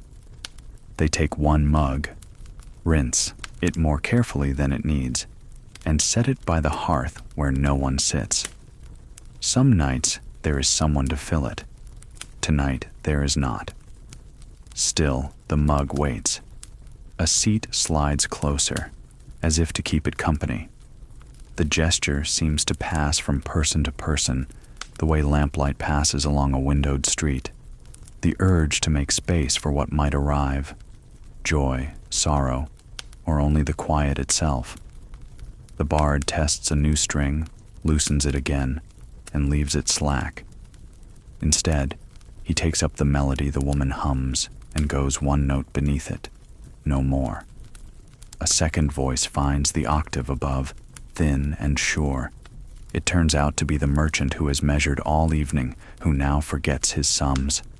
The soldier's voice is barely audible, but there, like a moon behind cloud, some words settle on the tune without asking, the oldest verse any of them know, about a lamp in a window and a road that returns, about wheat in the field and bread in the hand. No one chases the rhyme. They let it come as it will. This is the moment in a night that does not change anything, and yet changes everything. No victory is claimed. No oath is sworn. Instead, something gentler is agreed upon without speech, that each of those gathered will take a share of the other's weight, even if only the smallest portion, the kind you carry in your pocket and forget until your hand finds it later, smooth from turning. An ordinary courage. You look around and realize you have seen each of these lives before, though not their faces. They live anywhere people gather after long work. The woman who keeps the cup filled, but keeps her grief her own. The man who laughs too loudly to hide a fear that tomorrow the weather will turn and the field with it. The boy who pretends to be older than he is, because no one should be 12 and know the price of flour in winter. The pair who found each other by accident, and for this hour at least, find the world kinder for it. They are not characters in a tale. They are the quiet fact upon which tales depend. In time, the lull reaches its own edge and rests there, as a tide rests upon a shore before breaking. Someone coughs and apologizes for the noise that no one minds. A candle gives up its small ghost, and threads of smoke draw themselves thin. The old farmer takes his boots from the hearth and sets them upright with a care they seldom receive. The widow tips a crumb of bread into her cup so nothing is lost. The keeper lifts the empty mug from the waiting place by the fire and returns it to the shelf, not as surrender, but as keeping. There will be more laughter. The dice will roll again. A story will find its swagger. A new arrival will open the door and send the room into motion. But the quiet has written its line across the page of this night. It will be there in the morning, legible under the smudges, proof that for a little while, in a room of smoke and ordinary hunger, gentleness rose to the surface and was not sent away. If you could bottle such a moment, it would not fizz or sting. It would taste like warm bread, like a sip of something sweet after so much bitter. It would sound like a floorboard that no longer complains because a sleeping child has found the place above it. You would set that bottle by your bed and, on the hardest of days, unstop it just enough to remember that human beings have always managed this leaning toward one another when the night grows large. When the hum resumes, it does so kindly. Voices regain their shapes. The bard ties a knot at the end of his ruined string so it will not unravel further. The woman drying bowls stacks them in a steadier tower. The soldier takes the coin from beside his friend's empty mug and presses it into the keeper's palm, not because the friend will return for it, but because the gesture must be finished to be complete. You realize, perhaps for the first time tonight, that your shoulders have fallen and your jaw is not clenched. The bench is no softer than before, but you are. What needed to be said has not been spoken, and yet you have heard it all the same. You lift your mug, find it lighter, and set it down again, not in need, but in thanks. Peace is not a grand thing here. It is made of small pieces, like the straw underfoot, doing their work without praise. In this quiet crest, the tavern shows the truest of its faces, the one not painted on signs or sung by traveling men. A face that looks much like home when seen by firelight, lined, tired, kind. A small discovery startles, yet feels gentle. Sometimes in the stillness of a tavern night, just when the hum has softened and the fire seems to have settled into its own rhythm, something unexpected happens. Not loud, not dangerous, but a flicker of surprise that stirs the whole room like a pebble dropped into a quiet pond. It is the kind of shock that doesn't raise voices, but raises eyebrows. Not one that sends the heart racing, but one that makes it pause just long enough to remember it is alive. Picture this. The barmaid, steady all evening, carries a tray of mugs to the far corner. The firelight glints across the liquid, trembling with each careful step. As she sets one down, a folded scrap of parchment slips from beneath her sleeve and lands on the table. A farmer, grizzled and half-dreaming, picks it up and squints. He expects a tally of debts or a list for the brewer. Instead, it is a fragment of verse, lines written in a hand uneven but earnest, words about a lover waiting by the river. The farmer blinks, then chuckles. Soon the table is leaning close, whispering guesses as to who wrote it, who it was meant for, and whether the river is near or far. A mystery, tucked inside an ordinary night. Or perhaps it is simpler still. Someone bites into a crust of bread and finds not the expected hardness, but softness, newly baked, pulled from the oven just hours before. A marvel in a place where bread often doubles as a weapon. Around the table, others taste it too, and for a moment the room marvels not at riches or victories, but at the tender miracle of bread that is fresh. The laughter that follows is not mocking but relieved, as if they had all been reminded that kindness can appear in the plainest of forms. Other nights the surprise comes from a face. A stranger pushes open the door, cloaked in shadow, and everyone stiffens. But when the hood is lowered, the room gasps softly, not because danger has entered, but because recognition has. Perhaps it is the son of a family thought lost in war. Perhaps it is a woman believed gone to another town, now standing, smiling, weary but alive. No words need be spoken at first. The room itself seems to inhale and hold its breath. Then the noise returns, softer, almost reverent, as though they have all witnessed something holy in its ordinariness, the return of someone thought absent. Even small creatures can bring such quiet shocks. A cat leaps from a beam, where no one knew it had been hiding, landing squarely in a merchant's lap. The merchant, startled, spills his cider, and the crowd bursts into muffled laughter. The keeper, shaking their head, scoops up the creature as though this is an old ritual. Cat, spill, laughter, repeat. And yet, in that instant, the air clears, and everyone feels more awake, more alive. What makes these moments remarkable is not their scale, but their timing. They arrive just when the night has stretched long, and the air feels heavy with sameness. Then, like a bell tolling softly in the distance, something unexpected shifts the room. No one shouts, no one leaps to their feet, but each person carries the small surprise with them for the rest of the evening, a story to tuck into tomorrow's telling. And what of you, sitting there with your drink? You might not even notice at first.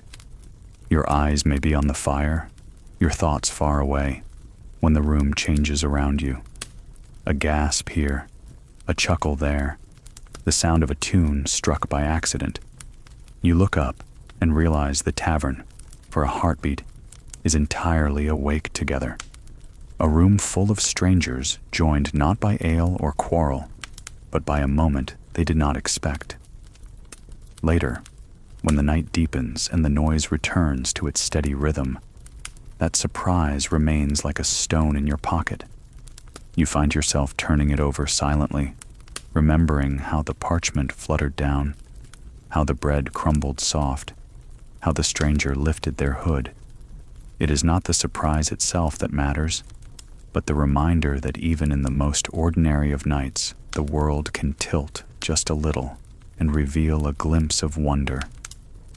And perhaps that is the greatest gift of such places.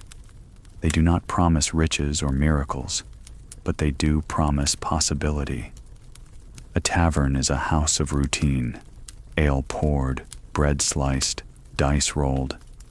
Yet in the middle of all that sameness, something unexpected always waits, ready to lean gently against the night and make it shimmer for a moment.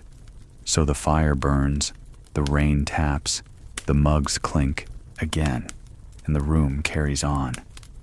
But in the quiet of your heart, you keep the memory, not of noise or chaos, but of the soft astonishment that came without warning and stayed like a candle's afterglow. The tavern softens into murmurs and rest. There comes a time, always, when the tavern's energy shifts. It is not the sudden hush of quarrel resolved, nor the startled pause of surprise. It is quieter still, a long and steady exhale that the room seems to take all at once. The night has burned much of its fuel, ale drunk, stories told, laughter spent, and what remains is a softer current, carrying everyone slowly toward rest. The signs are not dramatic.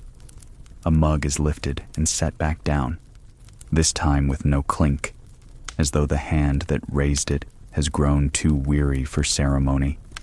The dice that rattled with such vigor are left scattered across the table, their numbers uncounted, their game unfinished. A lute rests against a chair, no longer called upon to fill the silence, and its strings give off only the faintest vibration when the fire pops.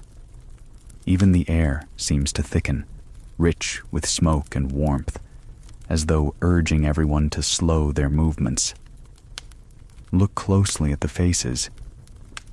The farmer who earlier told the tale of his cow giving birth sideways now nods into his own collar, the punchline forgotten, his body swaying in rhythm with the firelight. The merchant, once so eager to flash his coins, has them still in his hand, but the hand dangles open, the coins pressing no more importance than pebbles. The bard lies half-curled near the hearth, one boot off, the other still on.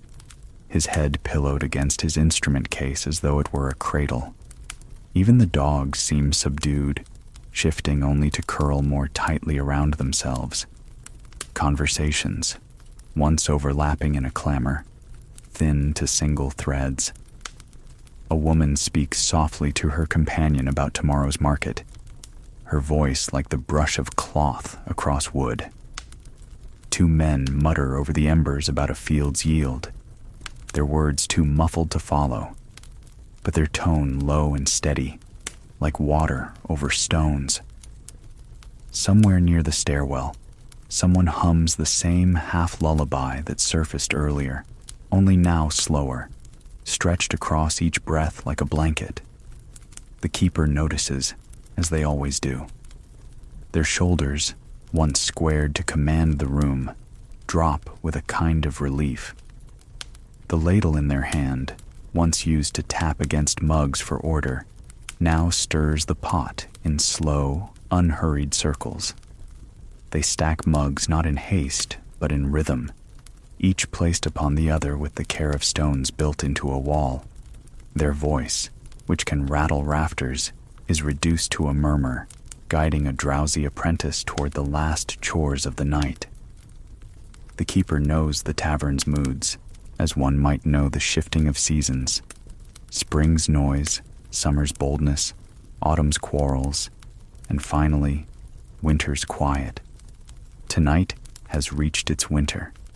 The hearth plays its part as well. Flames that once leapt tall now burn lower, their light softer, their shadows longer. Embers glow red and steady, no longer competing for attention, but simply offering warmth. Smoke drifts upward lazily, a slow, unfurling ribbon. Its scent is less acrid now, more sweet with the wood's last surrender. The fire has joined the room in rest. And you, seated at your bench, feel the change. Your own bones seem to loosen, your breath lengthens, and you notice the weight of your eyelids. The mug before you is less a drink than a small lamp, catching and holding the glow of the embers. The straw underfoot, once noisy with scuffles, now lies still, muffling every sound. Around you, bodies fold into themselves, cloaks drawn close, heads lowered. What earlier was a crowd is now a gathering of sleepers, or near to it. From the rafters, a draft slips through, carrying with it the faint scent of rain-soaked earth. The window panes, smudged and greasy, reflect only the firelight now. The world outside is swallowed by night. A single candle flickers near the door, its flame tilting with each breath of wind. It is less a guard now than a guide, waiting for morning to bring back its strength. The quiet does not mean emptiness. It means presence, gentler and fuller. You can hear the rhythm of breath, dozens of them, overlapping but not colliding. Some are quick and shallow, others deep and rolling, like waves far off at sea. Together they form a new kind of song, the night's own music, made not of instruments but of human rest. The tavern has become a chamber of breathing, each inhale and exhale weaving into the fabric of the room. There may still be one or two who resist. A soldier mutters to himself, recounting battles to no one. A gambler, unwilling to surrender the night, rolls dice in his palm again and again, though he no longer throws them. A barmaid wipes the same table twice, her body not yet convinced that the night has ended. But even they slow, their stubbornness softened by the weight of the room's slumber. The keeper dims the room further. Candles are pinched one by one, leaving only the hearth. Shadows fold over the walls like blankets pulled across a bed. The tavern does not fall into silence. It leans into it, letting the last murmurs trail off like threads woven into cloth. There is no announcement, no command, only a shared understanding that the night's business is done. You may find yourself closing your own eyes, not because you must, but because it feels natural. The hum of voices has become lullaby, the firelight a cradle, the air itself a pillow. The tavern, once a stage of noise and clamor, has become a resting place, not just for bodies, but for stories. The tales told tonight are folded away, kept safe in the smoke-stained rafters until morning calls them down again. And in that drifting moment before sleep, you realize that what you have witnessed is not just the life of a tavern, but the rhythm of life itself. Effort, noise, quarrel, surprise, and finally, rest. Always rest. The tavern teaches this truth softly, without sermon, without rule, simply by being what it is. Morning light lifts the latch without a sound. Before anyone speaks, the tavern feels the morning. It begins as a color more than a sound. The black at the window cloth loosening into gray, the gray into a pale wash that finds the rims of mugs and the curve of a sleeping shoulder. Embers answer first, brightening as if to greet an old friend. The air changes too, trading last night's heavy warmth for something fresher, edged with damp earth and cooled stone. It is not a command to wake, only an invitation. The breath of the room, so steady in the late hours, turns. A man breathes in, holds, sighs, and rolls his cheek to the other arm. A dog lifts one ear, decides the day can wait, and tucks it down again. A child, somehow arrived upon a bench during the night, blinks once at the fire and closes her eyes as if to seal in one more small dream. Straw whispers under shifting weight. No one rushes. Morning is patient. It has all the time it needs. The keeper is first to rise. It has always been so. The posture is the same as last night's, only quieter. Hands that can slam a ladle when needed now lift the latch as if the door were a sleeping infant. A sliver of air slips in, fresh and almost blue. Outside, the street is not yet itself. Carts still wait like dark shapes, wheels rimmed with dew. A lone rooster calls as if testing the acoustics of the lane. Far away, a bell guesses the hour. The keeper listens, nods, and begins the small work of rejoining night to day. There is comfort in these first chores. Mugs collect like stones along a riverbank. A cloth passes over wood, not to make it new, only to ask it to begin again. The pot, left to keep itself through the quiet hours, gets a stir. The scent that rises is familiar. Grain, a trace of onion, a hint of pepper that never quite left the spoon. A handful of fresh kindling meets the embers. Flames accept, modest and bright. The room wakes as a field wakes, one blade at a time. Around the tables, people stir in their own measures.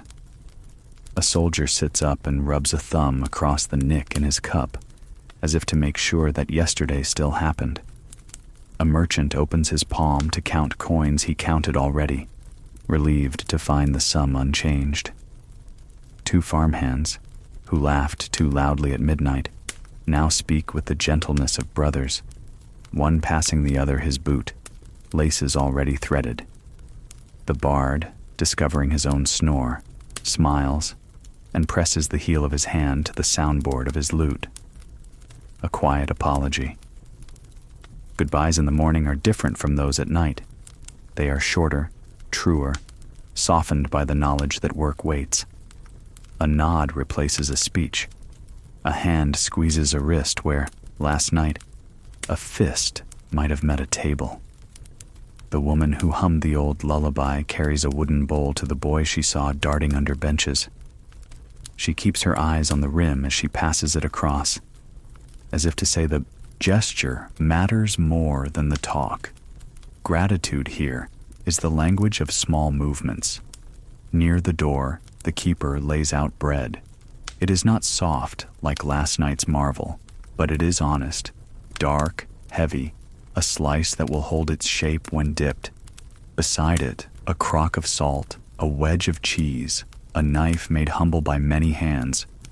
The first cups of watered ale arrive without being asked, more tonic than cheer. No one complains. Morning does not require celebration.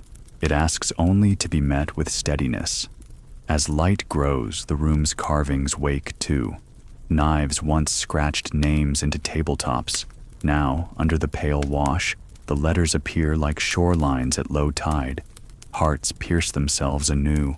Roosters crowd margins. Even the deep gouge where a bench once crashed returns as a story to be told this evening with a different punchline.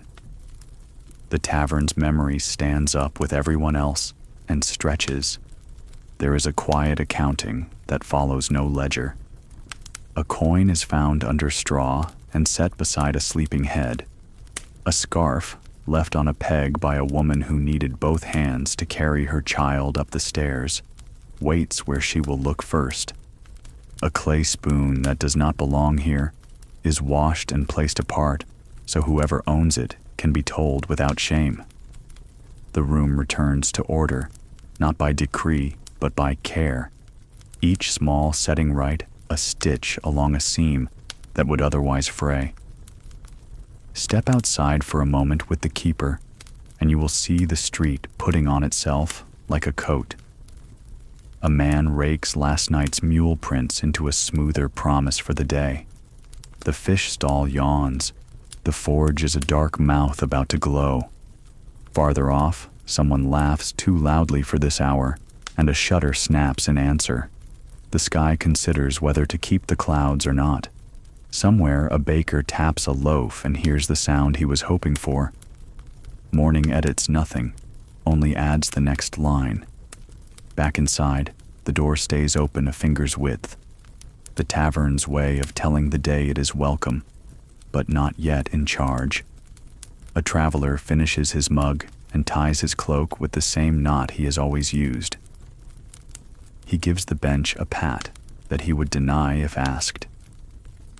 A young mason counts the steps to the sill and files away the number, because even details like these are a kind of map when you live by your hands.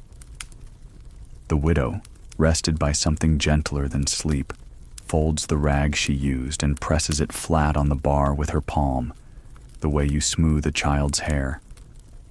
You might expect the room to feel emptier as people leave, but it does not. Absence here has texture.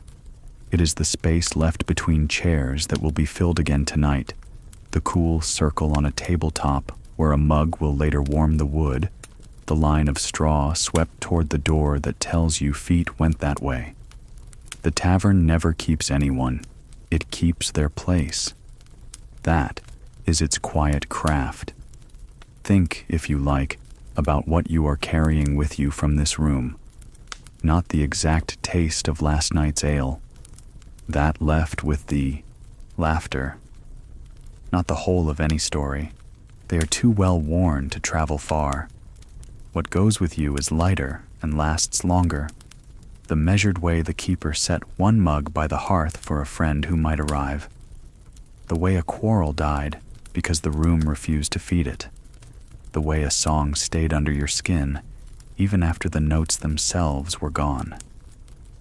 You tuck these things into the pocket of your day, and they weight it just enough toward kindness. Every place has a threshold that teaches. This one says, there is time to be noisy and time to be still. There is room for the bold and the shy. There is a season to lift a mug and another to set it down. It says, too, that belonging is made, not found. Made in slices of bread passed hand to hand, in chairs nudged aside, in debts remembered and forgiven. Lessons given like this are easy to bear. They sit in the body and show themselves when needed. When the last sleepers climb the narrow stairs or button their cloaks, the keeper stands in the doorway a moment longer. It is not pride you see in the posture, nor weariness only, but a kind of watchfulness that belongs to anyone who keeps a light for others. The room behind is tidy enough to begin again. The street ahead is untidy enough to need it. The keeper's eyes take in both and find, between them, a day they can live with. If you choose to linger, no one will hurry you. You can stand by the hearth and feel the day wrap its cool arms around your ankles, while your face keeps the night's warmth a while longer. You can sit and listen to the room learning its quieter morning sounds, the light touch of plate on shelf, the soft thud of broom, the fold and refold of a cloth looking for its dry side. Or you can simply rest your hands on the table and let them remember its grain, so that later, when your work is not going well, you can put your palms together and find that same steady feel. The door will open wider soon. Voices from the lane will come in with the light, and the tavern will play its daytime role. Less laughter, more errands. Less song, more soup ladled steady for those who did not sleep under its roof.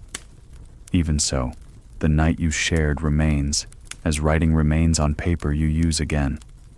By evening, the letters will show through, and the room will read itself back into being. For now, take one more look. Embers are low, but honest. The mug you used is turned mouth down to dry. The bench bears the last warm imprint of where you sat. Somewhere upstairs, a floorboard gives a friendly sigh. On the doorframe, a scratch your finger traced last night catches the new light and becomes, once more, a letter you cannot quite name. You may leave when you're ready, or stay a moment more. The tavern does not insist.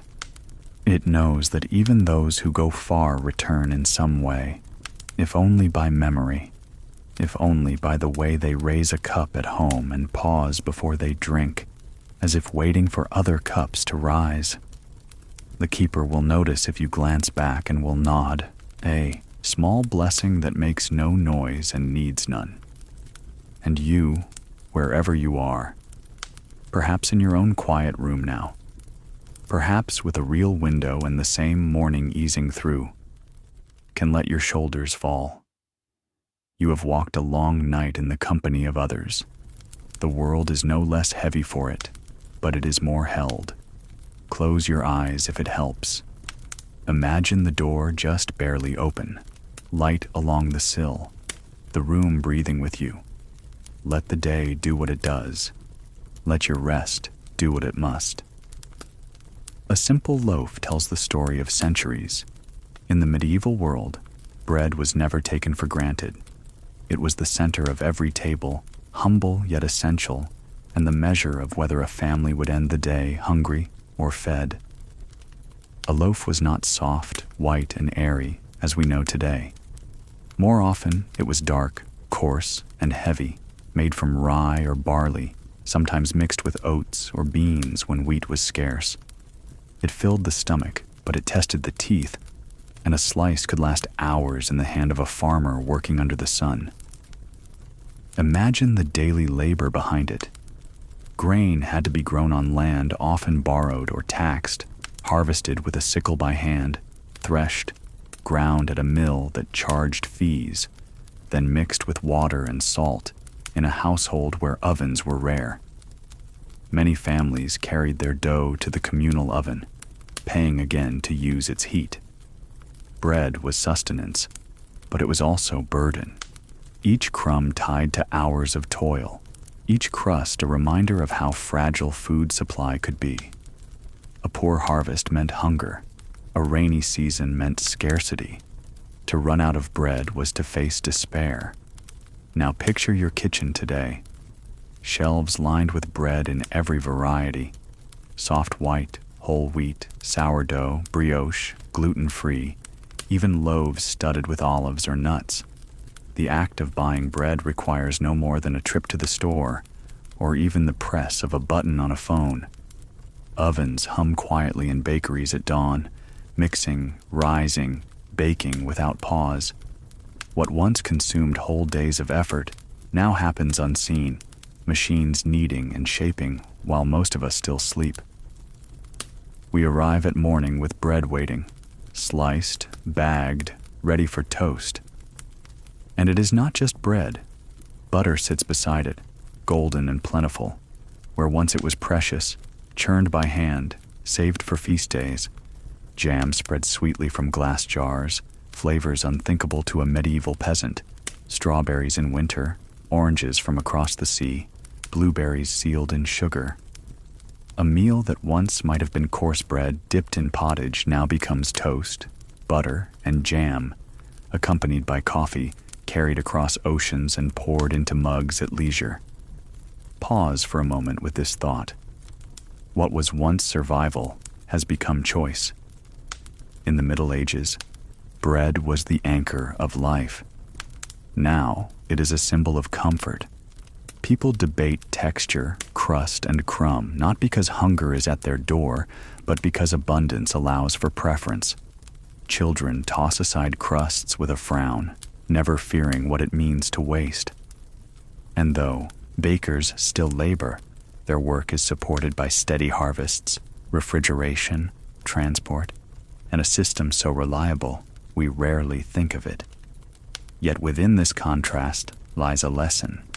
Bread reminds us that the ease of today was built on the labor of centuries.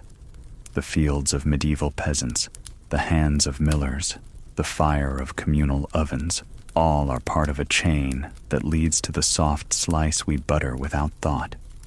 If the Middle Ages gave us hardship, they also gave us resilience, a tradition of grain and loaf that survived storms, famine, and fire. We inherit their persistence each time we eat.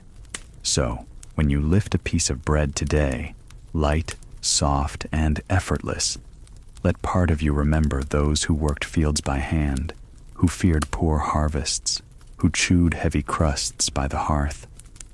Their hunger ensured that we would one day know plenty. Their hardship makes our comfort possible. Bread is no longer burden, but it is still story. A story of survival, patience, and the long road from necessity to abundance. A cloak once meant survival, not fashion. In the Middle Ages, clothing was not a matter of style first. It was survival stitched into fabric. For most, garments were simple, practical, and worn until they could hold no more stitches. A tunic of coarse wool or linen might be a man's only piece of clothing beyond a cloak and hose, patched and repatched until the original fabric could hardly be found. Shoes, if one had them, were leather, stiff and often leaky, handed down or repaired until soles thinned like parchment. Cloth itself was precious. Each thread represented time. Wool sheared from sheep, carded, spun, woven on a loom that took hours of a woman's or child's day. Linen required even more work, drawn from flax that had to be retted, beaten, spun fine. A new tunic was not a purchase but a labor, weeks if not months from field to body. To own more than 2 sets of clothes marked one as comfortable, even well off. Most slept in the garments they wore by day, their cloaks pulled up against the chill, their bodies warmed by fire and proximity rather than blankets or layers. Washing was no small task either. Laundry meant rivers or tubs, heavy pounding, lye, and cold water that chapped hands. White garments were rare, for they showed every soil. Dyes, when they appeared, were modest. Muted browns, greens, grays, unless wealth allowed bright saffron or deep madder. The color of your clothes announced not your taste, but your station. A poor man's drab tunic declared his labor as much as his calloused hands. A noble's velvet gown declared privilege before he spoke. Now look at your own closet. A wardrobe stands not with 2 tunics, but with dozens of garments, shirts for every mood, dresses for every season, shoes lined in pairs enough to cover half a medieval street. Fabrics arrive from every corner of the globe. Cotton from warm fields, wool softened into blends, silks machine woven to strength, synthetics spun from oil itself. The touch is soft, the colors endless, blues brighter than the sky, reds deeper than any medieval dye, patterns that no handloom could weave in weeks. And what of warmth? Today, we slip into coats lined with down, waterproof shells, boots designed to resist snow and rain. In the Middle Ages, a cloak was all one had, a heavy woolen mantle that gathered smoke from the hearth and the smell of the road, damp for days if caught in rain. Its edges frayed, its clasp bent, but it was shelter. Now, with a zipper pulled, we are sealed against storms. A single closet holds more protection than a medieval village might have owned. Laundry, too, has changed from ordeal to convenience. Machines hum and spin, lifting soil with soap gentler than medieval lye, sparing our hands, returning clothes warm and dry. Where a medieval family planned washing days as major labor, we treat it as background, done while we cook or rest. The effort has not vanished. It has simply been transferred to quiet machinery, leaving us free to use time elsewhere. And with this abundance comes choice. We wear black not because the dye is cheap, but because it is elegant. We wear white not to flaunt wealth, but to enjoy its cleanliness, renewed with every wash. Fashion allows us to express self, not just station. No one questions whether we will have something to wear. We question only what to wear today. Still, within this comfort is a reminder. Each sleeve, each seam, each stitch is part of a story centuries long. The tunics of peasants, the gowns of queens, the cloaks of knights, all fed into the stream of fabric that runs into our own time. What was once burden, labor of spinning, weaving, stitching, has become hidden. Yet the hum of the sewing machine and the rhythm of the washer echo the work of hands that came before. To look back is to understand the gift of the present. We walk not cold, but warm. We choose colors not of necessity, but of taste. We slip shoes on soft carpets where once bare feet pressed against dirt floors. And still, a cloak in a museum, frayed and patched, can whisper of a time when a single garment meant protection, identity, and dignity. From smoky halls to heated homes, step into a medieval dwelling, and the first thing you notice is the air. It carries smoke, not faint, but thick, for chimneys were rare, and fires burned in open hearths that let warmth rise and linger where it could. Roofs leaked, walls were damp, floors were often packed earth, covered here and there with rushes that needed changing when the smell became too much. A home was not built for comfort first. It was built for necessity. To keep rain out, to break the wind, to hold in just enough heat to survive the winter. Most families shared one main room. The fire at the center, fed with wood or peat, was their sun and heart. Around it, they cooked, warmed themselves, and told their stories. Beds, when they existed, were straw mattresses, lumpy and alive with small companions no one invited. In poorer homes, parents and children, sometimes even animals, slept side by side for warmth. Privacy was not expected nor sought. The home was a shelter, not a sanctuary. Nobles, of course, lived differently. Great halls rose with timber beams, their walls hung with tapestries that blocked drafts. But even these halls were cold by our measure. The stone floors echoed. The air carried drafts through every crack. To sit in such a hall required heavy robes, fur cloaks, hands wrapped around mugs of spiced wine. Even kings felt winter indoors. Comfort was measured not in warmth, but in how well one endured. Now consider the homes we know today. Doors close with a soft seal. Windows hold back storms with panes of glass once unthinkable for common folk. Floors gleam with wood, carpet, or tile, warmed even by hidden pipes that carry heat through water or air. A fireplace, when it appears, is often decorative, its flames chosen for atmosphere rather than survival, and warmth does not depend on a single hearth. With the turn of a dial, Heat fills the rooms, steady and even. Think, too, of light. In the Middle Ages, the day's rhythm bent to the sun. Candles were costly, tallow smoky, so evenings stretched in shadow. A family might gather close, the flicker of one flame barely touching the corners of the room. Reading was rare in such dimness. Tasks ended early. Yet now, with a switch of the hand, we summon light more brilliant than midday. Rooms aglow long after sunset. Lamps burn with no smoke, no soot, no fear of running out of wax. Furniture tells its own story. Medieval homes owned little: a bench, a chest, a table, each piece heavy, handmade, built to last a lifetime because it had to. Today, homes overflow with chairs for every corner, beds in every room, cupboards filled with linens, wardrobes for clothes. We not only own more, we expect comfort from each piece. Cushions, mattresses layered with springs and memory foam, blankets as soft as downy feathers. Where medieval folk endured hardness, we soften every edge. Even the idea of privacy is new. To close a bedroom door, to sleep alone, to retreat into a space all one's own. This was luxury beyond imagining for most of the medieval world.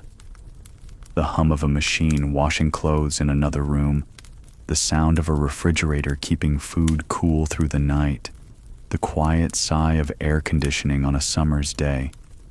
These are comforts so woven into modern life that we hardly notice them. Yet each is a marvel against the background of history, and water, perhaps most of all. In a medieval home, water was fetched from a well, a stream, or carried in buckets heavy enough to bend backs. Washing, cooking, cleaning. Each began with this simple but grueling task. Now, water comes at the twist of a tap. Hot or cold, clean and abundant. Entire rooms are devoted to bathing, once a luxury of public bathhouses. To stand beneath a shower spray is to experience a daily miracle, though we seldom call it that. Still, it is worth remembering. Medieval homes, though hard, were not without beauty. Smoke curled upward, but it also carried the scent of wood and hearth. Families gathered close, speaking in the glow of a single flame. Children played by doorways, watching the seasons turn. Even hardship was shared, and within that sharing was a sense of belonging. Their walls may have been rough, but their homes held lives stitched together in rhythm with the land and the seasons.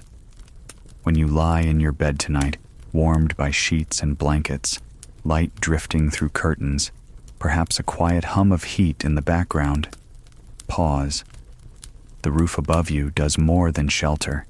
It holds centuries of progress, each beam and brick an answer to the drafty halls and smoky rooms of the past. The comfort you feel now was bought with the endurance of those who lived before. Work once chained the body.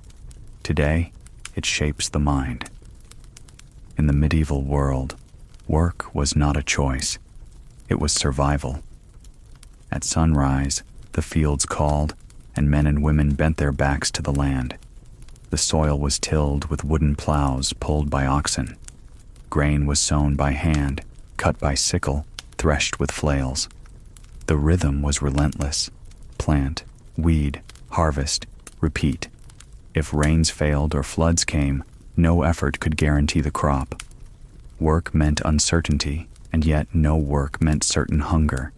For the peasant, labor was not a career. It was life itself. Days stretched with the weight of toil, from dawn until the last light dimmed. Hands cracked, feet blistered, bodies stooped. And when the harvest was gathered, the work did not end. Tools needed mending, animals fed, rents paid, tithes owed to church and Lord. What little remained fed the family until the cycle began again. Even trades within the town, though less tied to the soil, were bound by the body's endurance. A blacksmith at the forge, arms aching from hammering iron. A weaver at the loom, hours upon hours pulling threads taut. A mason carving stone, his hands white with dust. Guilds gave some protection, but work remained heavy, physical, demanding. There was pride in skill, yes, but little rest. Contrast this with today. Work, though still vital, often engages not the back, but the mind. Offices hum with screens and keys instead of forges and flails. Machines plow, plant, harvest, carry, and grind. One farmer commands a tractor that replaces the labor of dozens. One worker oversees a factory line where machines lift what no human could. The work of centuries has been shifted onto engines, steel, and silicon. And for many, labor is not tied to survival in the same way. A poor harvest no longer means starvation for the family. It means reliance on trade, transport, and global supply. Bread appears in shops regardless of local weather. The uncertainty of survival has been softened by networks and systems built across nations. The farmer still works, but his work feeds millions, not just a village. More striking still is the variety. In the Middle Ages, your work was your inheritance. A farmer's son tilled fields. A blacksmith's child learned the forge. A noble's heir became a knight or steward. Choice was rare. Today, paths unfold in countless directions. A farmer's daughter may become a doctor. A mason's son may become an artist. A weaver's child may learn to code.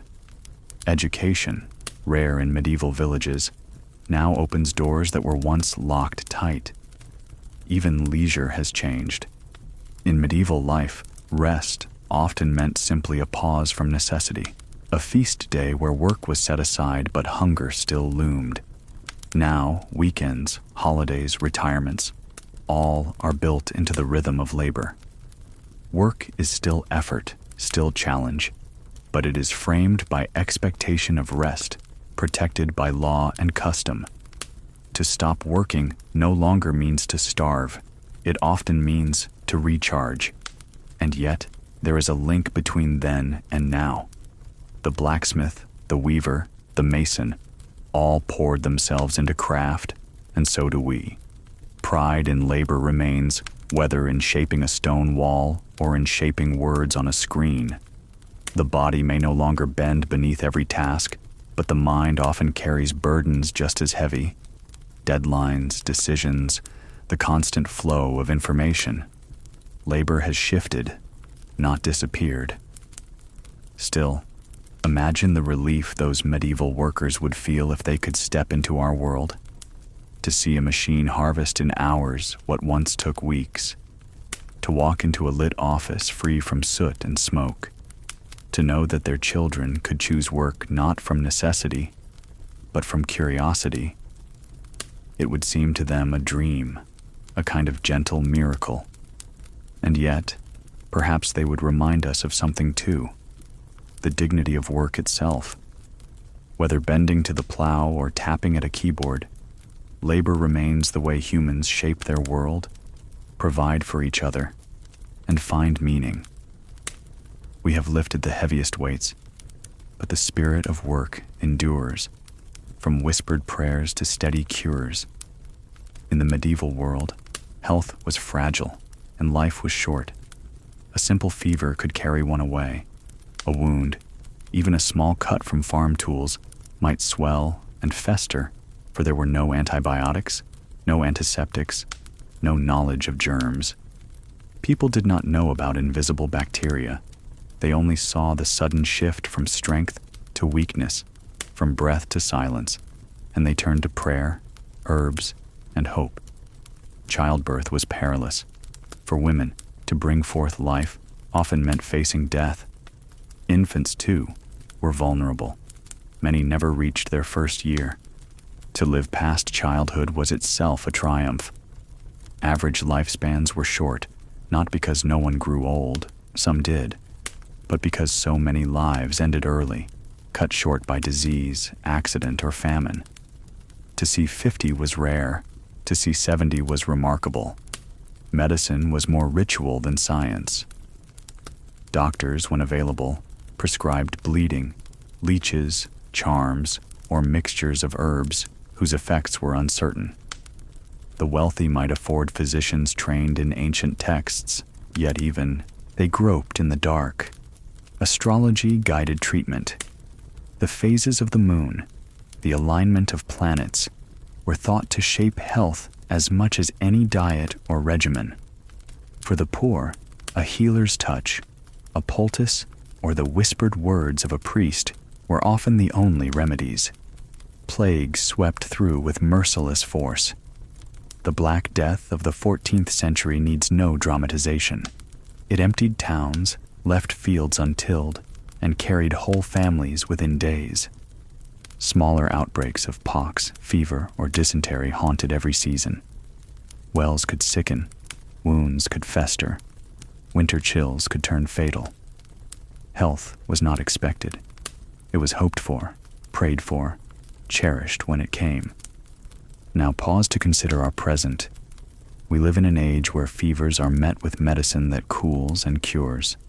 A wound can be stitched, cleaned, treated. No longer a death sentence, but a brief interruption. Childbirth, though still a risk, has become vastly safer. Mothers and infants thrive where once both were lost. Life expectancy has doubled, even tripled, compared to those medieval days. Think of the hospitals, clean halls, lights bright, machines that see inside the body without cutting.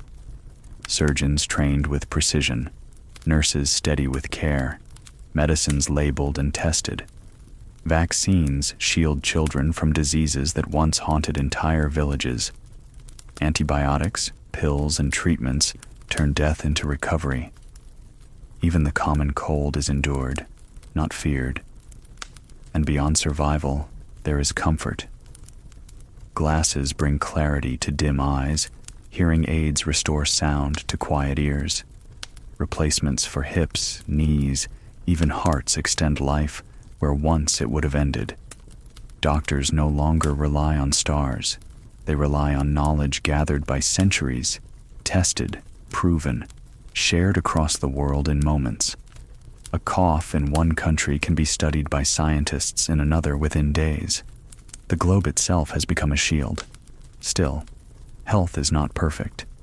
Illness remains, and medicine cannot prevent all sorrow. But the difference is profound.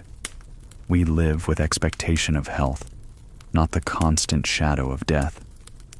To plan decades ahead, to speak of retirement, of watching grandchildren grow, this was a dream the medieval world could scarcely imagine. And yet, even in their hardship, they found ways to live. They sang in sickness, they prayed for healing, they leaned on neighbors. Their lives were shorter, but their courage was long. From their endurance, we inherit not only knowledge, but also gratitude. Each pill, each doctor's visit, each ordinary recovery is a small miracle built upon their struggles. So tonight, as you rest in your bed, think of the breath steady in your chest, the heartbeat calm within you. This simple rhythm, so easily overlooked, is the greatest wealth of all. Where once families whispered prayers over fevers, we now rest in relative ease, guarded by medicine, by science, by hope, made steady. Health is not promised, but it is more secure now than ever before. And with that gift, you may close your eyes tonight, thankful for the long road from whispered prayers to steady cures.